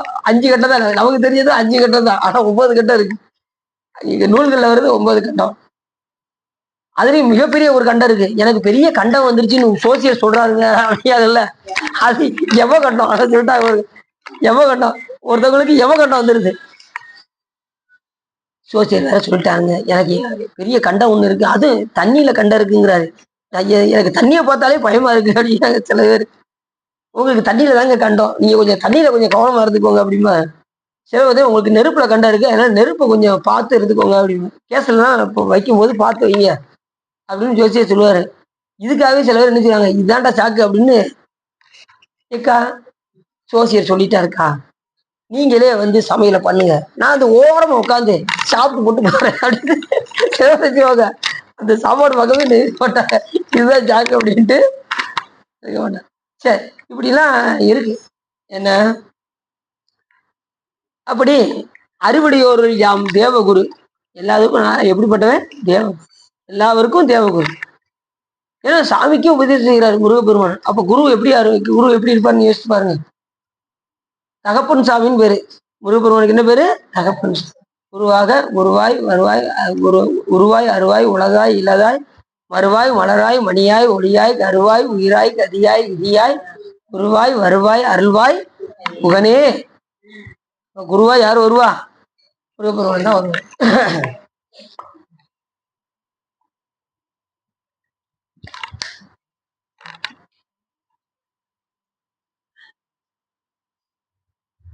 உருவாய் அருவாய் உலகாய் இருக்க சாமி இருக்கிறவங்களுக்கு இருக்காரு, இல்லாதவங்களுக்கு எப்பயுமே இல்லை. கடவுள் இல்லைன்னு சொல்றவங்களை போய் நம்ம திருத்த முடியுமா? இல்லாதவங்க எப்பயும் இலதாய் உலகாய் இலதாய் மறுவாய் மணியாய் ஒளியாய் கருவாய் உயிராய் கதியாய் விதியாய் குருவாய் வருவாய் அருள்வாய் புகழ். எல்லாமாவும் முருகப்பெருமான் விளங்கு. உருவமா இருக்காரு, அருவமா இருக்காரு, அருவருவமா இருக்காரு, மணியா இருக்காரு, ஒளியா இருக்காரு. இருக்கிறவங்களுக்கு இருக்காரு, இல்லாதவங்களுக்கு எப்பயுமே இல்லை. அதை மாணிக்கவாச பெருமான்னு சொல்றாரு. அந்த வானாகி மண்ணாகி வழியாகி ஒளியாகி ஊனாகி உயிராகி உண்மையுமாய் இன்மையுமாய் கோனாகி யான் எனது என்று அவரவரை கூத்தாட்டு வானாகி நின்றாயி என் சொல்லி வாழ்த்துவனே அப்படிங்கிற எப்பேற்பட்ட சிறப்பு. அந்த முருகமையா கதையில முருகப்பெருமான் மேல அவங்க எவ்வளவு அனுபவிச்சிருந்தாங்க. போனட்ட பார்த்தோம் பார்த்தீங்களா? சாமி எனக்கு முருகப்பெருமான் காட்சி கொடுக்கும்போது அந்த அம்மையார் என்ன கேட்டாங்க, உடனே உன்னை தொழுவதற்கு எனக்கு கை வேணும் அப்படின்னா. நாம அதை கேட்போமா? கையை எதுக்காக கேட்டாங்க? தொழுவதற்காக கேட்டாங்க. போன்ட்ட நீங்க வரலையோ? வந்தீங்களா? வரலையோ?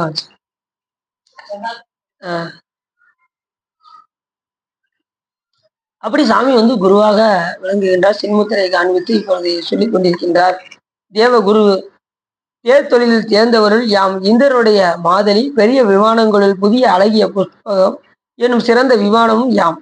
மதிக்க பெறும் மாணவர்களுக்கு இன்பம் வழங்கும் மாதொருள் யாம் ஊர்வசி.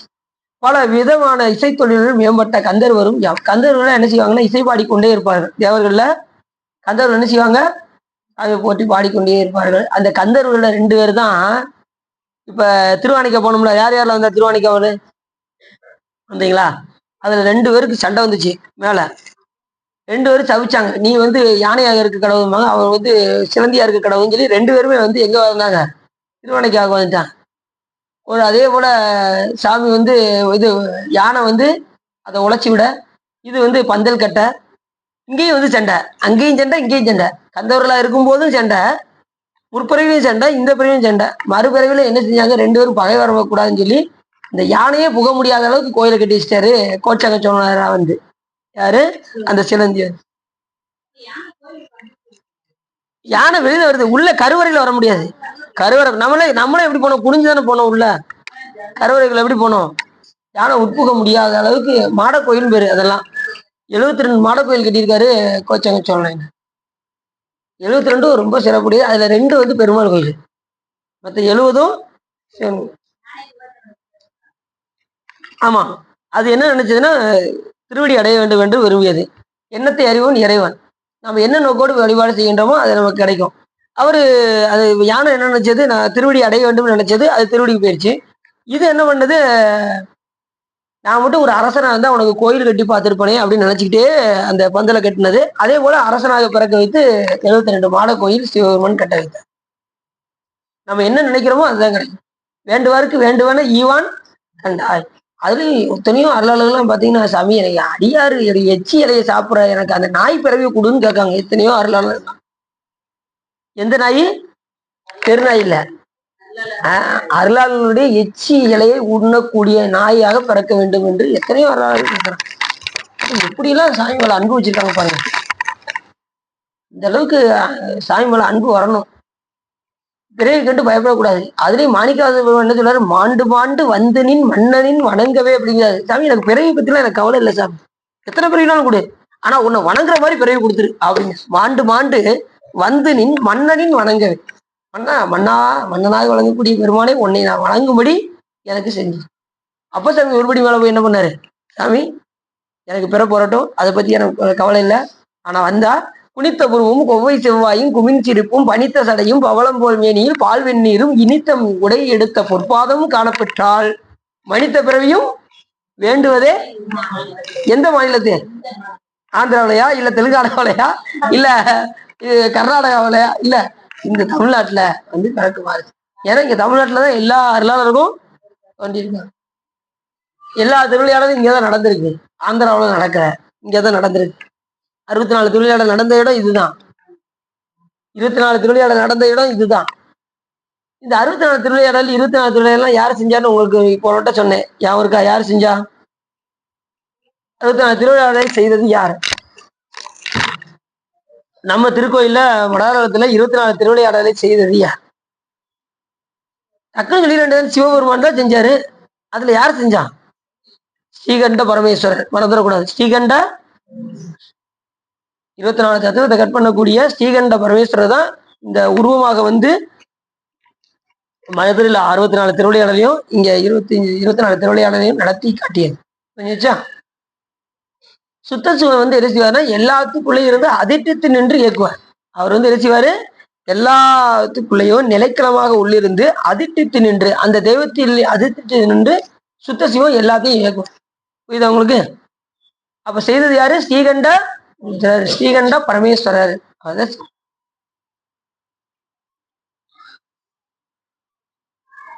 சிந்தனை கேட்டாத வேதமும் யாம், வளம் பொருந்திய வேத ஓசைகள் நான்குள்ள அளந்து காண முடியாத அரிய பிரசையும் என்னும் ஓசையும் யாம். எல்லா ஓசையாகவும் யார் இருக்கா? இந்த அத்தியாயம் முழுவதும் அப்படிதான் வருது. சாமி சர்வமும் இருக்கார். எல்லாத்துலயும் அவர் விளங்கி தோன்ற, அவர் கலக்காத இடம் கிடையாது. அதுலயும் மாணிக்கவாசகர் என்ன சொன்னாரு, ஒன்று நீ இல்லை அப்படின்னாரு. சாமி எதுவுமே நீ இல்லை சாமி அப்படின்னாரு. எனக்கு பக்கம் ஆயிடுச்சு. நான் அடிக்க முதல்ல அந்த பாட்டை படிக்கும்போது என்னடா சாமி ஒண்ணுமே இல்லை அப்படின்னு சொல்லி சொல்றாருன்னு பார்த்தா அடுத்த நிமிஷம் சொன்னாரு, அன்றி ஒன்றில்லை, எந்த எந்த பொருளும் நீ கிடையாது சாமி, ஆனா அந்த பொருளை நீ கலக்காம எந்த பொருளும் இயங்காது அப்படின்ட்டு. அன்றி ஒன்றில்லை, அவர் கலக்காம எந்த பொருளுமே எல்லா பொருளும் சாமியா இல்ல, அந்த பொருளை சாமி கலக்கலைன்னா அந்த பொருள் இயங்காது. ஒன்று நீ இல்லை, அன்றி ஒன்றில்லை, யார் உன்னை அறிய கேட்பாரு அப்படிங்கிறாரு மாணிக்கவாசகர். அப்ப எப்படி சொல்றாரு பாருங்க, அவர் யாரும் அடைய விட முடியும்? அவனை உணர்ந்து வழிபாடு செய்யக்கூடிய அடியார்கள் தவிர வேற யாரும் அவனை உணர முடியாது. அதான் உணர்த்தில் உணர்வேன் உணர்த்தாயேன் ஆயேன் கனத்தும் உணரும் வகை காணேன் உணர்த்தி என்னுள் பூண்ட மலமாயை கண்மம் போக்கி சிவானந்தத்து ஆண்டர்வை சொக்கநாதா அப்படிங்கிறாரு குறிஞாசம். யார் உணர்த்தினாதான் உணர முடியும்? இறைவன் உணர்த்தினாதான் உணர. நம்மளால என்ன செய்ய முடியாது? உணர. உணர்த்தில் உணர்வேன் உணர்த்தாயேன் நாயேன் கனத்தும் உணரும் வகை காணேன். எப்படி சொல்றாரு? நான் எல்லாம் பார்த்தேன், நான் சிவபெருமானை பார்த்தேன், எனக்கு உள்ளுக்குள்ள இருந்து அவர் ஒரு மாதிரி எனக்கு காட்டுறாரு. நிறைய பேர் பொய் சொல்லிட்டு தெரியறாங்க. நான் கண்ணை மூடி உட்காந்துட்டா சிவன் எங்களுக்கு முன்னாடி தெரியுதுங்க அப்படிங்கிறாங்க. தெரிஞ்சா நல்லதுதான், நம்ம வேண்டாம்னு சொல்லல, பொய் சொல்லக்கூடாது. புரியுதா உங்களுக்கு? கண்ணை மூடி உட்காந்து நல்ல இறைவனை தியானி, தெரிஞ்சா ரொம்ப சந்தோஷம். நல்ல ஒன்றி வழிபாடு பண்ணுங்க, கண்டிப்பா சிவபெருமான் காட்சி கொடுப்பாரு. சிவனும் நாமும் தமக்கே உடைய சிம்மையம்மான் அவன் என்னை ஆட்கொண்டு அழித்திடும் யாமாகில் அவன் தனையான் பவனனும் நாமம் பிடித்து தெரிந்து பன்னால் அழைத்தால் பன்னால் அழைப்பொழியான் என்ற ஒரு நாள் எதிர்ப்படுவேன்னு சிவபெருமான் கண்டிப்பா என்ன செய்வார்? ஒரு நாள் எதிர்பட்டு தோன்றுவார். அந்த காலம் வரும். அது வரைக்கும் நீ மனம் ஒன்று இறைவனை வழிபாடு செய்யணும். செஞ்சாதான் வருவார், செய்யலான்னு வரமாட்டார். மனம் ஒன்றணும். ஒன்று இருந்து நினைவு ஊனமேல் ஒன்றில்லை கண்டிய காலனை கடிந்தான் தன் அடியவருக்காக சென்று தொழுமின்கள் தில்லை சிற்றம்பலத்தை நட்டான். ஒன்றிலிருந்து வழிபாடு செய்யணும். நீங்க எங்க வேணாலும் போய் வழிபாடு செய்யுங்க, மனம் ஒன்றணும். நீங்க சிவபூஜை பண்ணாலும் என்ன ஒன்றணும்? மனம் ஒன்றணும். அதுலயும் இவர் சொன்னாரு, நம்ம வட்டத்தை சொன்னாரு, சாமி எனக்கு வந்து பூசையில மனம் ஒன்றவே மாட்டேங்கிய சாமி அப்படின்னாரு. யான் செய்கின்ற பூசை எவ்வாறு கொள்வாய் இறைவா கட்சி ஏகமனே அப்படின்னாரு. எப்படி சொல்றாரு பாருங்க, எனக்கு மனம் ஒன்றவே மாட்டேன்.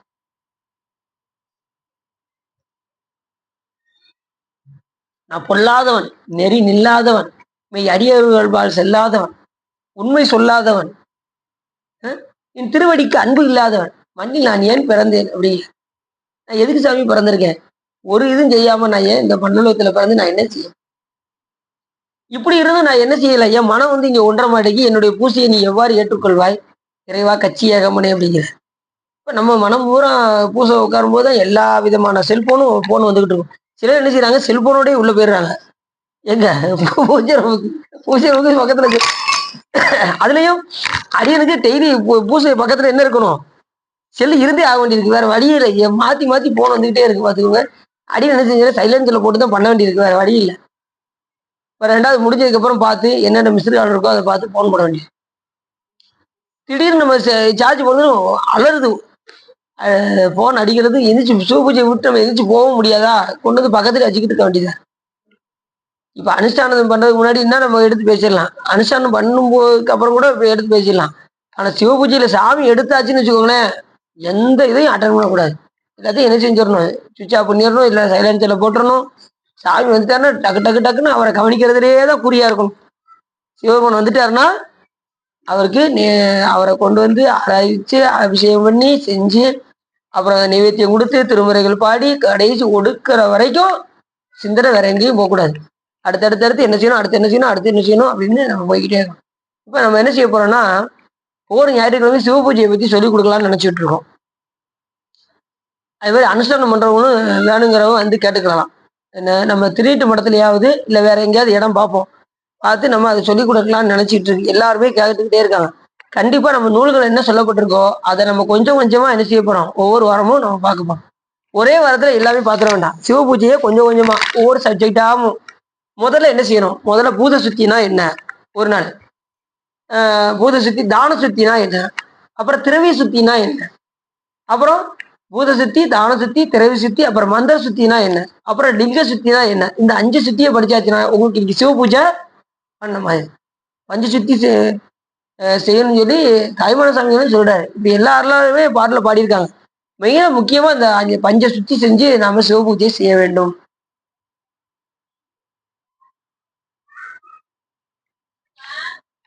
அதுல இந்த லிங்க சுத்தியில பாத்தீங்கன்னா சிவலிங்கத்தை அந்த தர்ப்பப்புல் இருக்கு பாருங்க, தர்ப்பப்புல்லை வச்சு சாமி மேல வைக்கணும்.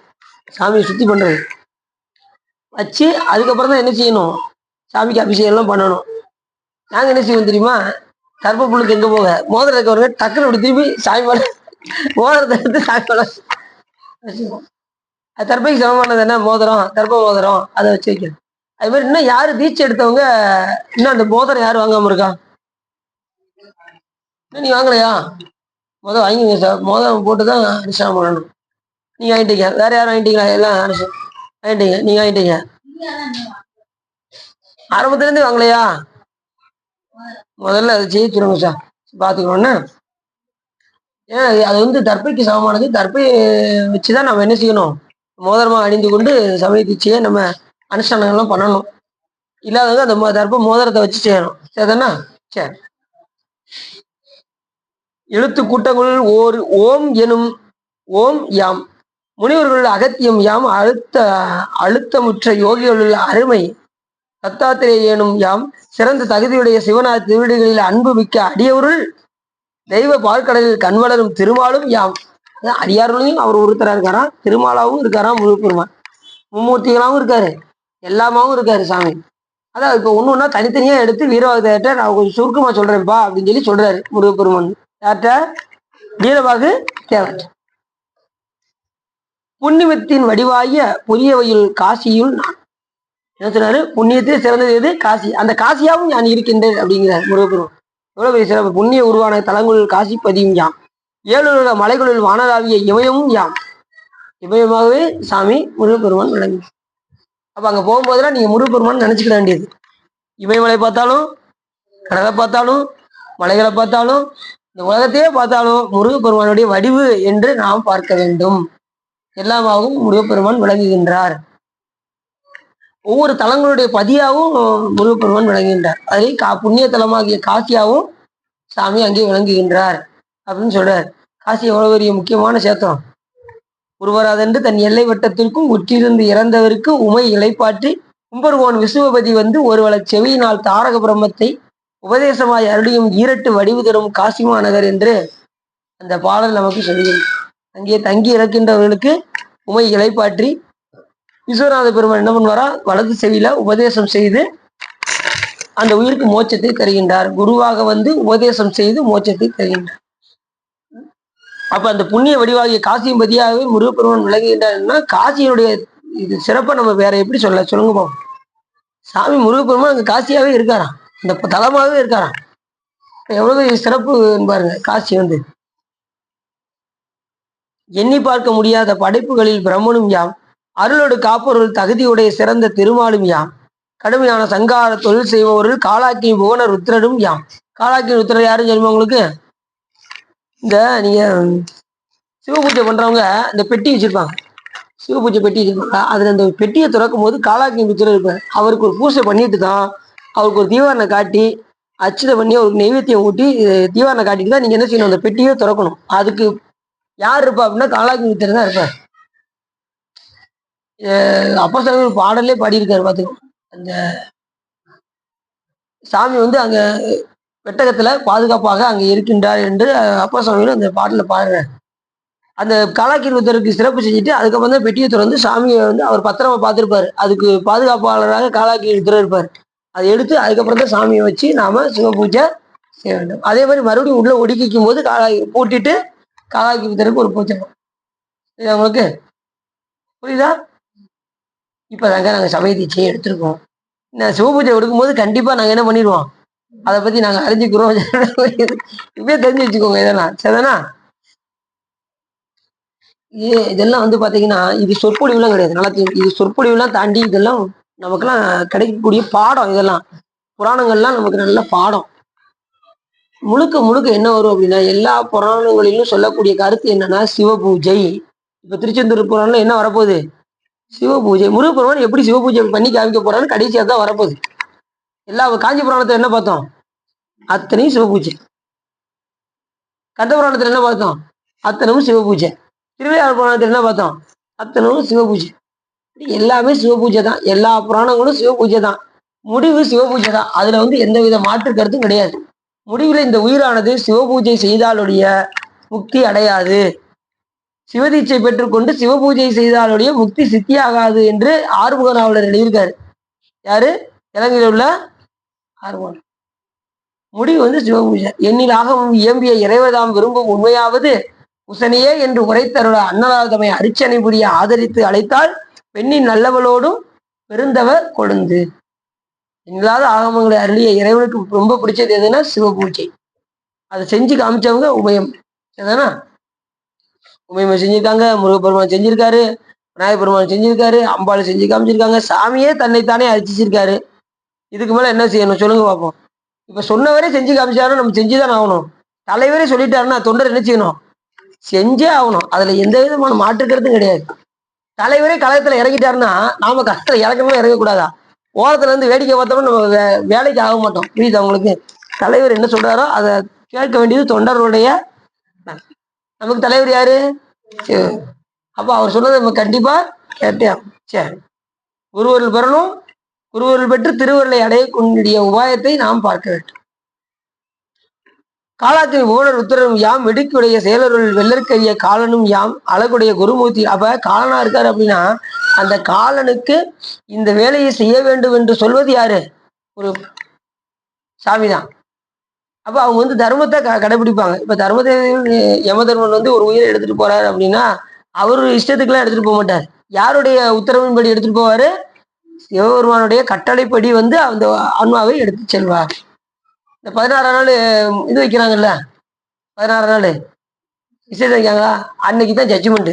16வது நாள் வரைக்கும் அது வரைக்கும் இந்த உயிரானது இதாகாது, வேற கூட்ட போய் அடையாது. 16வது நாள் ஜட்ஜ்மெண்ட்ல செய்த வினை என்ன இருக்கோ, இது ரொம்ப எந்த நேரமும் பார்த்தாலும் ஆட்டை இருக்கவும் மாட்டை இருக்கவும் இது ரொம்ப ஓவர், இது கூப்பன் போனதுக்குள்ள போய் தடுறா அப்படி செஞ்சிருவாங்க. அந்த போனது கொண்டு போயிடாங்க.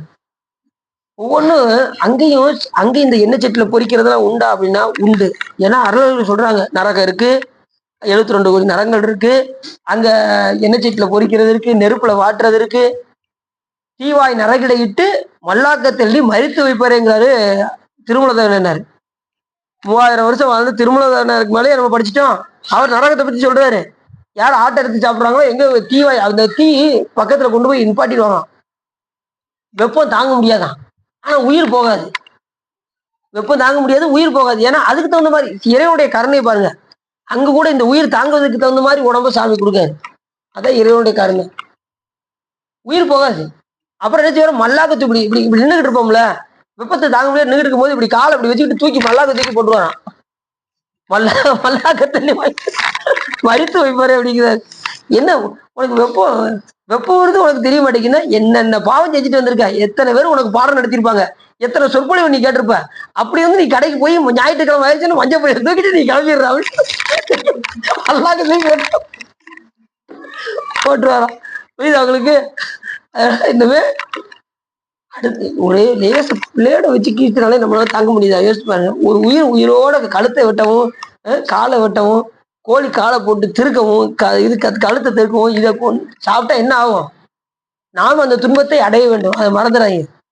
நம்மளும் அடுத்த பிறவியில் அதை அந்த நம்மளையும் கழுத்தை முழுக்கத்தான் செய்வாங்க. அதை வந்து எந்த விதமான ஆச்சரியம் கிடையாது.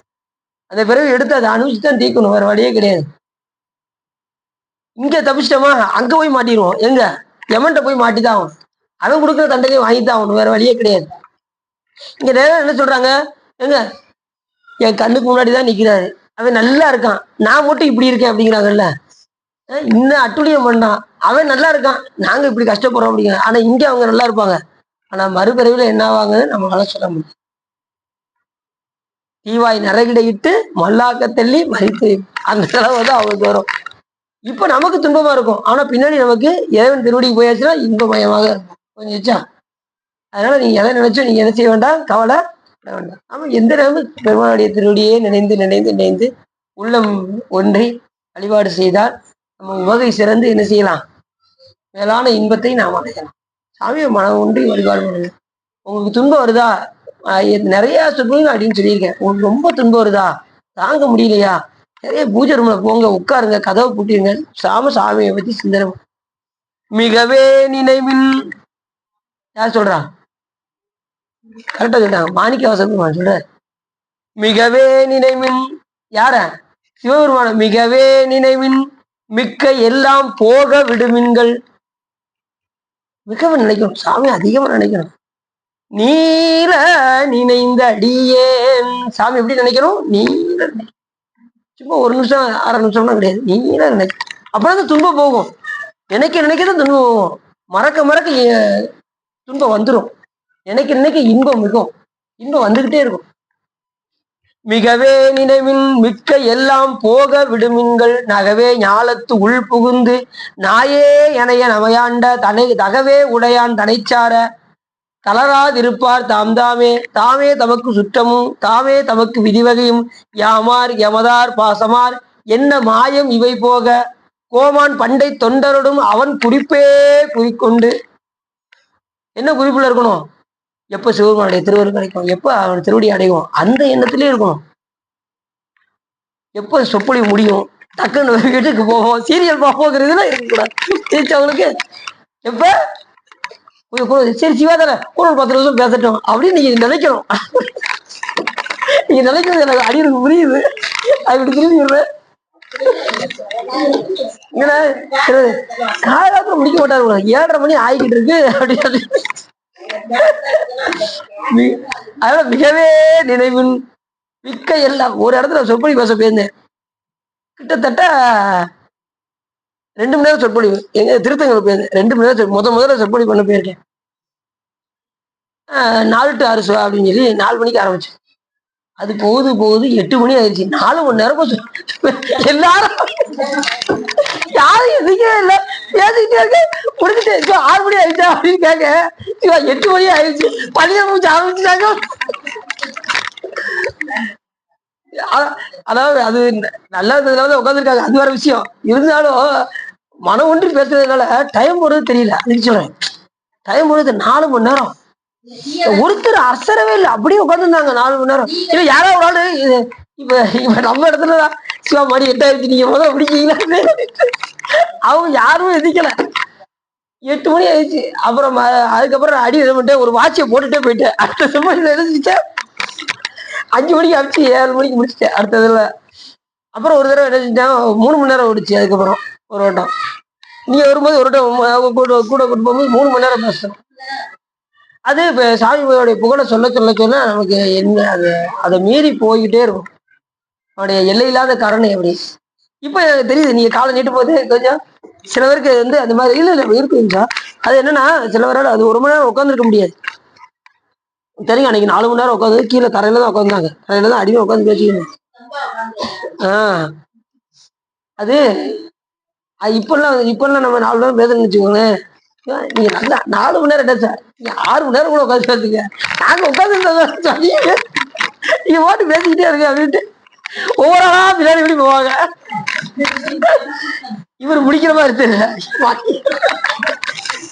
மணி 8 ஆயிடுச்சு, வீட்டுல வேற சமையல் வேற ஆகும், இவர் முடிக்கிற மாதிரி தெரியல அப்படின்னு. ஆனா சில பேர் தான் மனம் ஒண்டி கேட்கறவங்களும் இருக்காங்க. ஏன்னா நம்ம அந்த அளவுக்கு விட மாட்டோம். நான் அதுக்கு தான் டயத்தை நேரம் பார்த்துக்கிட்டே தான் இருக்கேன், பார்த்துக்கிட்டே தான் பேசுறேன் அப்படின்னு. ஒருத்தர் என்ன பண்ணாரு, ரொம்ப நேரம் சொற்பொழி பண்ணிட்டே இருந்திருக்காரு. ஒருத்தர் கிடையாதான், சொற்பொழிவுல ஒரு ஆளு கிடையாதான், ஒரு ஆளு மட்டும் ரொம்ப நேரம் உட்காந்து பார்த்துக்கிட்டே இருந்திருக்காரு. அப்பா, நம்ம சொற்பொழி கேட்கறதுக்கு ஒரு ஆளு தைரியமா இருக்க, இவனுக்காக கூட கூட கண்டு விடாம பேசிட்டு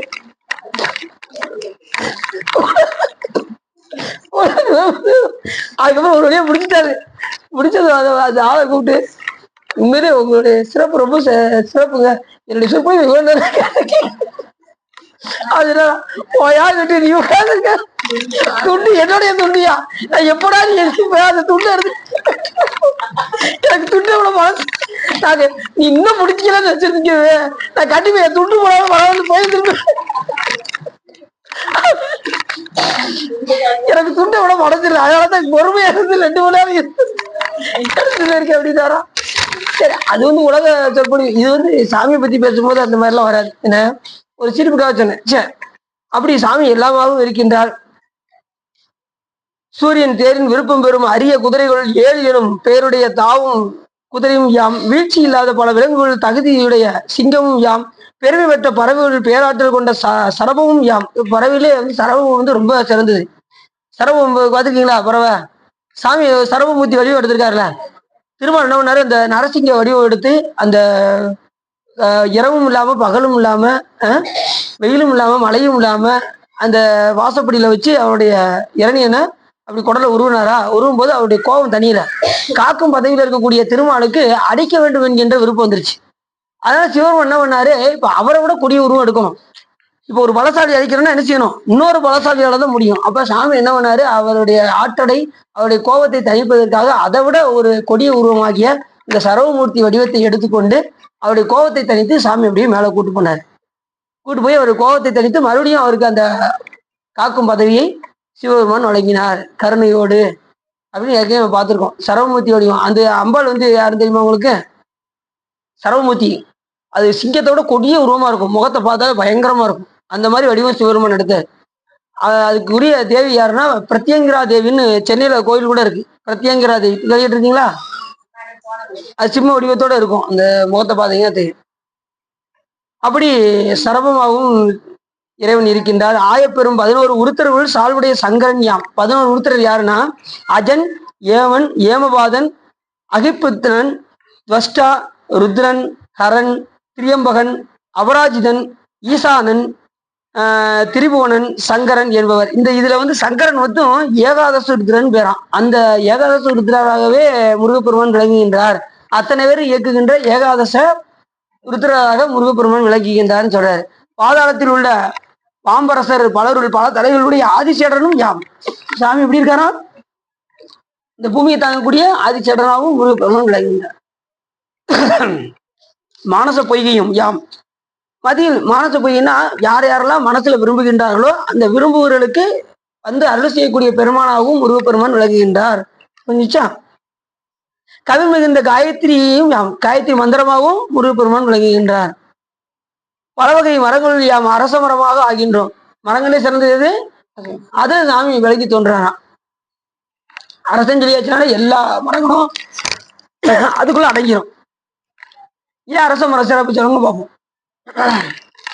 அரச மரம் ஏன் சிறப்பு?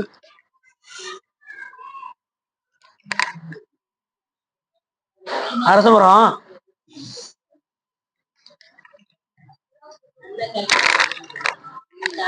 யாருக்கும் சொல்லியிருக்கேன் கரெக்டா கவனிச்சுக்கான்.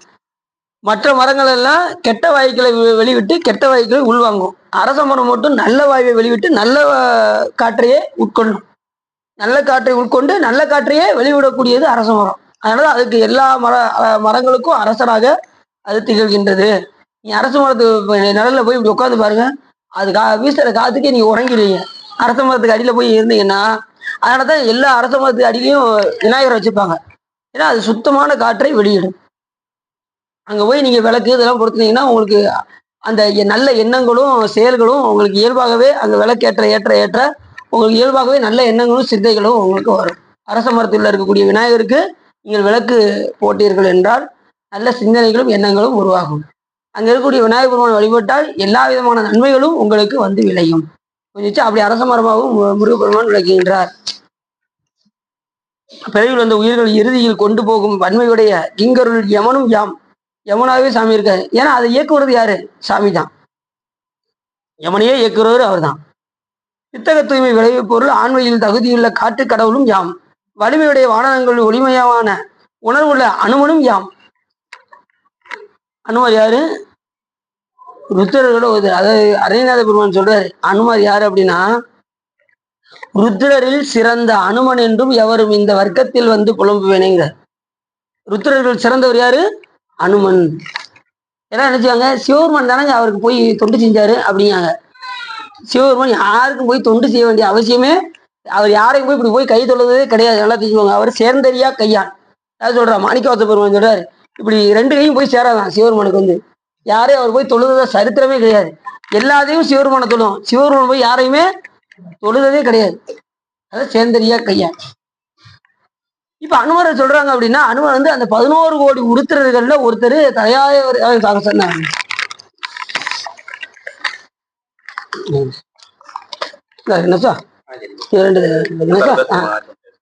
பேசுறேன் ஃப்ரீயா பேசுறேன் சார். நீங்க முதல்ல அனுப்பிச்சுட்டு பாத்துக்கோங்க. 4 இருக்கான்னு பாத்துக்கோங்க சார். சரி 4 இருக்கான்னு பாத்துக்கோங்க சார். 4 இருக்கான்னு பாத்துக்கோங்க. சரி அதை வச்சு ஒரு பெட்டியில வச்சு அனுப்பிச்சுடுங்க சார். டப்பா மாதிரி வச்சு அனுப்பிச்சுடுங்க. சரிங்க சார். என்ன அப்படி சாமி அந்த ருத்ரரில் சிறந்த அனுமன் என்றும் எவரும் இந்த வர்க்கத்தில் புலம்புவேனேன்னு சொல்ற அளவுக்கு அந்த 11 கோடி உருத்திரர்களை தலையாயவர் அனுமரான். அப்படி அனுமராகவும் முருகப்பெருமான் விளங்குகின்றார் அப்படிங்கிறாரு.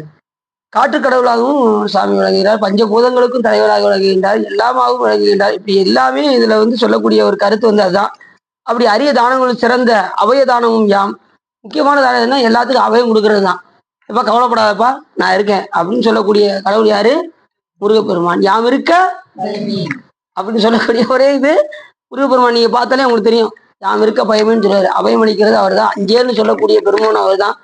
பஞ்சாய அடிமடவாள் கடைக்கண்ணால் இடர்பட்டு நஞ்சாய துயர் கூற நடுங்குவேன் நின்னருளால் உயிஞ்சேன் பெருமானே உடையானே அடியேனே அஞ்சேல் என்று ஆண்டவாறு அன்றே அம்பலத்து அமுதே அம்பலத்து அமுதே. சொல்ற மாணிக்காசர் அஞ்சேர் என்று ஆண்டவாறு அன்றே என் அம்பலத்து அமுதே அப்படிங்கிறாரு மாணிக்காசர் பெருமான். அஞ்சேர்னு சொல்லக்கூடிய ஒரே சாமி. புலனைந்தும் பொய்கலங்கி நெறிமயங்கி அறிவு அழிந்திட்டு ஐமேல் உந்தி அளம் வந்த போதாக அஞ்சேல் என்று அருள் செய்வான் அமரும் கோயில். யார் சொல்றா? ஞானசம்பந்த பெருமான்னு சொல்றாரு. இப்படி எல்லாரும் சொல்லக்கூடிய கருத்து அதுதான். அப்படி பயப்படாதுன்னு சொல்லக்கூடிய ஒரே ஆளு சாமி. கசகங்கை தீர்த்தமும் யாம், அலைபோதும் கடலில் குளிர்ந்த அலைகளுடைய பார்க்கடலும் யாம், விண்ணில் விளங்கும் மீன்களுள் வெண்திங்கள் தெய்வமும் யாம், இப்படி எல்லாம் மன்மதனும் யாம். அடுத்து ஆற்றலுடைய வர்ணத்தருள் மாறா சிறப்புடைய மறைவர் யாம், ஆச்சிரமங்கள் நான்குள் யாம், சொல்ல முடியாத சிறப்புடைய சன்னியாசி ஆச்சிரமும் யாம். எல்லா ஆச்சிரத்தையும் சொல்லிட்டு அதுல சன்னியாசி ஆச்சிரம் இருக்கு பாருங்க, அதுவும் யாம் அப்படிங்கிறார். முருகப்பெருமானுக்கு நம்ம எத்தனை சத்தியை சொல்றோம்? 2 சத்தியை சொல்றோம். ஆனா சாமி சன்னியாசியாவும் இருக்கு. எப்பயுமே நல்லா தெரிஞ்சுக்கோங்க, சாமி எப்பயுமே சன்னியாசி, அம்மா எப்பயுமே கன்னி, மறந்துடக்கூடாது. சாமி எப்பயுமே, அம்பாள் எப்பயுமே கன்னி. இது முருகப்பெருமானுக்கும் பொருந்தும். இந்த 2 பேரும் திருமணம் முடிச்சது என்னன்னா, அவங்க விரும்பி கேட்டதுனால சாமி வந்து திருமணம் முடிச்சு காட்டுறாரு. 2 வகை சக்தியை காட்டுறாரு. இச்சா சக்தி, கிரியா சக்தி, வேல் வந்து ஞான சக்தியை நம்ம காட்டுறோம். ஆனாலும் இதெல்லாம் உலகத்துக்காகத்தானே ஒழிய சாமி வந்து எப்பயுமே சன்னியாசி, அம்பாள் எப்பயுமே கன்னி. சாமிக்கு எப்பயுமே வயசு 16, அந்த அம்மாவுக்கு வயசு எப்பயுமே 12. அந்த காலத்துல அப்படிதான் முடிப்பாங்க. 16 வயசு ஆயிடுச்சுன்னா திருமணம் முடிச்சிருவாங்க. பொண்ணுக்கு 12 வயசு. இப்ப என்ன சொல்றது சட்டம்? பெண்ணுக்கு 18, ஆணுக்கு 21. இல்ல அதுவும் மாறிடுச்சு. இப்ப பெண்ணுக்கு 21, ஆணுக்கு 25 அப்படி மாறிடுச்சு. 27, 21, 27 ஆயிடுச்சான். இப்ப சொல்லியிருக்காங்க போல தெரியுது. தெரியல இந்த சட்டம் எப்போது அப்படியா? 21, 27, 21, 25, 21, 25. அது சில பேர் பாத்தீங்கன்னா பெண்களை வந்து ரொம்ப நாளா வீட்டுல வச்சிருக்காங்க. ரொம்ப நாள் வீட்டுல வச்சிருக்க கூடாது. பெண்களை வந்து காலகாலத்துல கட்டி கொடுத்துரும். பருவத்தே பயிற்சின்னு சொல்றாங்கல்ல, பருவத்திலே கட்டி கொடுத்துரும். நாளாயிடுச்சுன்னா எல்லாம் யோசிக்க ஆரம்பிச்சிருவாங்க. நல்ல பொண்ணாவே இருந்தாலும், நல்ல பையனாவே இருந்தாலும் காலம் ஓடிச்சுன்னு வச்சுக்கோங்க, எடுத்ததுமே வயசு எத்தனைங்க. இப்ப ஜாதகம் பார்த்ததுமே என்ன செய்வாங்க?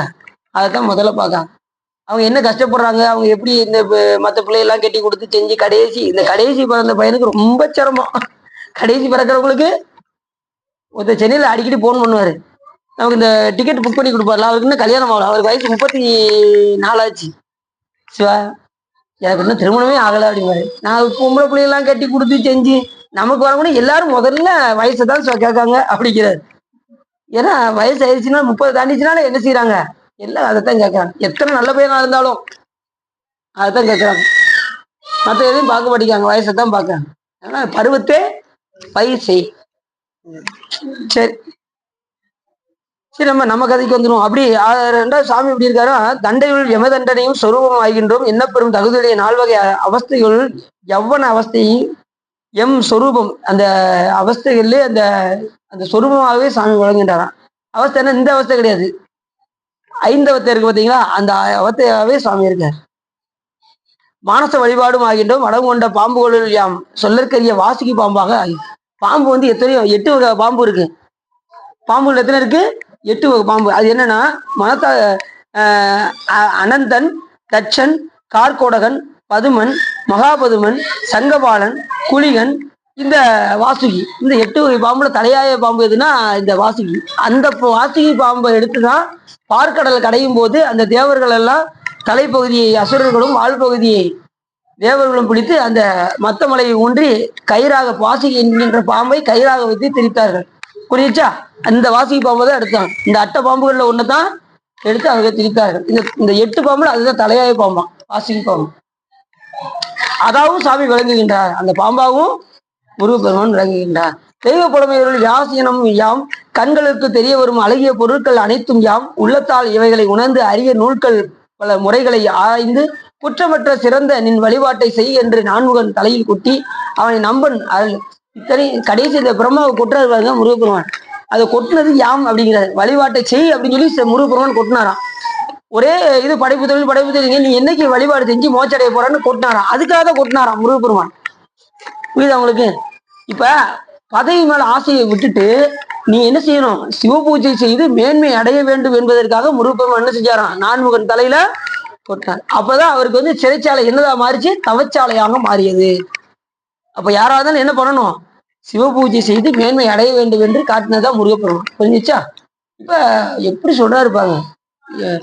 அப்படி வழிபாட்டை செய், நின் சிறந்த நின் வழிபாட்டை செய் என்று நான்முகன் தலையில் கொட்டி அவனை திருத்திய நம்பன். இப்படி இவ்வளவும் எடுத்து யார் சொல்றா? வீரபாகத்தவற்றை யார் சொல்றா? முருகப்பெருமான் எடுத்து சொல்ற. எல்லாமாவும் நாம் இருக்கின்றோம். 12 தோல் பரமன் தகுதியுடைய விபூதி இயல்பை திருவாய் மலர். விபூதினா அவருடைய இயல்பை சொல்வது, அதாவது விபூதின்னு பேர். அவருடைய திருமணியை பற்றி சொல்வது. நான் எல்லாமாகவும் இருக்கின்றேன் என்கின்ற சொல்றதுதான் பூதி என்றால் செல்வம், விபூதி என்றால் மேலான செல்வம், அதற்கு ஈடு இணை இல்லாதது எதுவுமே இல்லை என்பதை உணர்த்துவதுதான் இந்த விபூதி என்று பெயர். புரிஞ்சுச்சா? அப்படி சொல்லி இதை பார்த்து வீரவாகுத்தேவர் கேட்டு வியந்தார். அவ்வாற்றலாகிய சிறந்த அமுதத்தை சுகமுனிவா உனது செவிப்புலனுக்கு விருந்தாக யான் பரிமாறினேன் என்று இப்ப வியாச முனிவர் யாருக்கு கதை சொல்றாரு? சுகமுனிவருக்கு கதை சொல்றாரு. கதை சொல்லணும். அடுத்து அவருடைய விஸ்வரூப தரிசனம் என்னங்கிறத நம்ம அடுத்து தொடர்ந்து பார்ப்போம் என்று சொல்லி இதுகாரும் உள்ளம் நிறைந்து உவகை சிறந்து இந்த திருச்செந்தூர் புராணத்தை நீங்கள் கேட்டதனால் உங்களுடைய வாழ்வினை கரைந்து திருவருள் உரையும் என்று சொல்லி திருப்புகழ்பாடி அடியின் உரையை நிறைவு செய்யுங்க. திருச்சிற்றம்பலம். தடக்கை பங்கயம் கொடைக்கு கொண்டல் தன் தமிழ்க்கு தஞ்சமென்று உலகோரை தவித்து சென்றிடம் துலத்திற் புண்படும் தளர்ச்சி பம்பரம் தனையூசல் கடத்தை துன்பமன் சடத்தை துஞ்சிடும் கலப்பை பஞ்ச இந்திரிய வாழ்வை கனத்து சென்றிடம் திருத்தி தண்டயம் உன் கலர்க்கு தொண்டு கொண்டு அருள்வாயே படைக்க பங்கையன் துடைக்க சங்கரன் படைக்க பங்கையன் துடைக்க சங்கரன் புறக்க கஞ்சைமண் பணியாக பணித்து தம்பயம் தடித்து சந்ததம் பரத்தை கொண்டிடும் தனிவேலா தனிவேலா குடக்கு தென்பரம் பொறுப்பில் தங்குமம் அங்குளத்தில் கங்கைதன் சிறியோனே குறப்பொர் கொம்பை முன் புனத்தில் செங்கரம் குவித்து கும்பிடும் பெருமாளே பெருமாளே. கைலாய வரம்பையில் சிவஞான போத நெறி காட்டும் என்னை பயில்வாய்மை கண்டான் சந்ததிக்கோர் மெய்யான பானுவாகி விழாரும் பொருள் திருவாவுடு திரைவாள் குரு நமச்சிவாய தேவன் சைலாதி மரபடிவன் திருமரபு நீடோழி தரைகமாதோ வான்முகில் வளாது வேகமொழி வளம் சுரக்க மன்னன் கோன்முறை அரசு செய்க குறைவில்லாத உயிர்கள் வாழ்க நான்முறை அறங்கள் ஓங்க நற்றவம் வெள்ளி மல்க மேன்மைகள் சைவ நீதி விளங்குக உலகமெல்லாம் பையம் நீடுக மாமலை மண்ணுக மெய் விரும்பிய அன்பர் விளங்குக சைவ நன்னெடிதான் தலைத்தோங்குக தெய்வன் திருநீர் சிறக்கவே ஆதி தடந்தோல் வாழ்க அருமுக வாழ்க வெற்பை ஒரு செய்த அறிவியல் வாழ்க குக்குடம் வாழ்க செவ்வியல் ஏறி மங்கை வாழ்க யானிதன் அணங்கும் வாழ்க மாறில்லா வள்ளி வாழ்க வாழ்க சீர் அடியாரெல்லாம் வாழ்க சீர் அடியாரெல்லாம் வாழ்க சீர் அடியாரெல்லாம் பார்வதி பதையே என்னாடி சிவனையை போற்றி வெற்றிவேல் முகனுக்கு சிற்றம்பலம் தில்லையம்பலம் பொன்னம்பலம் அருணாச்சலம் ஏகாம்பலம்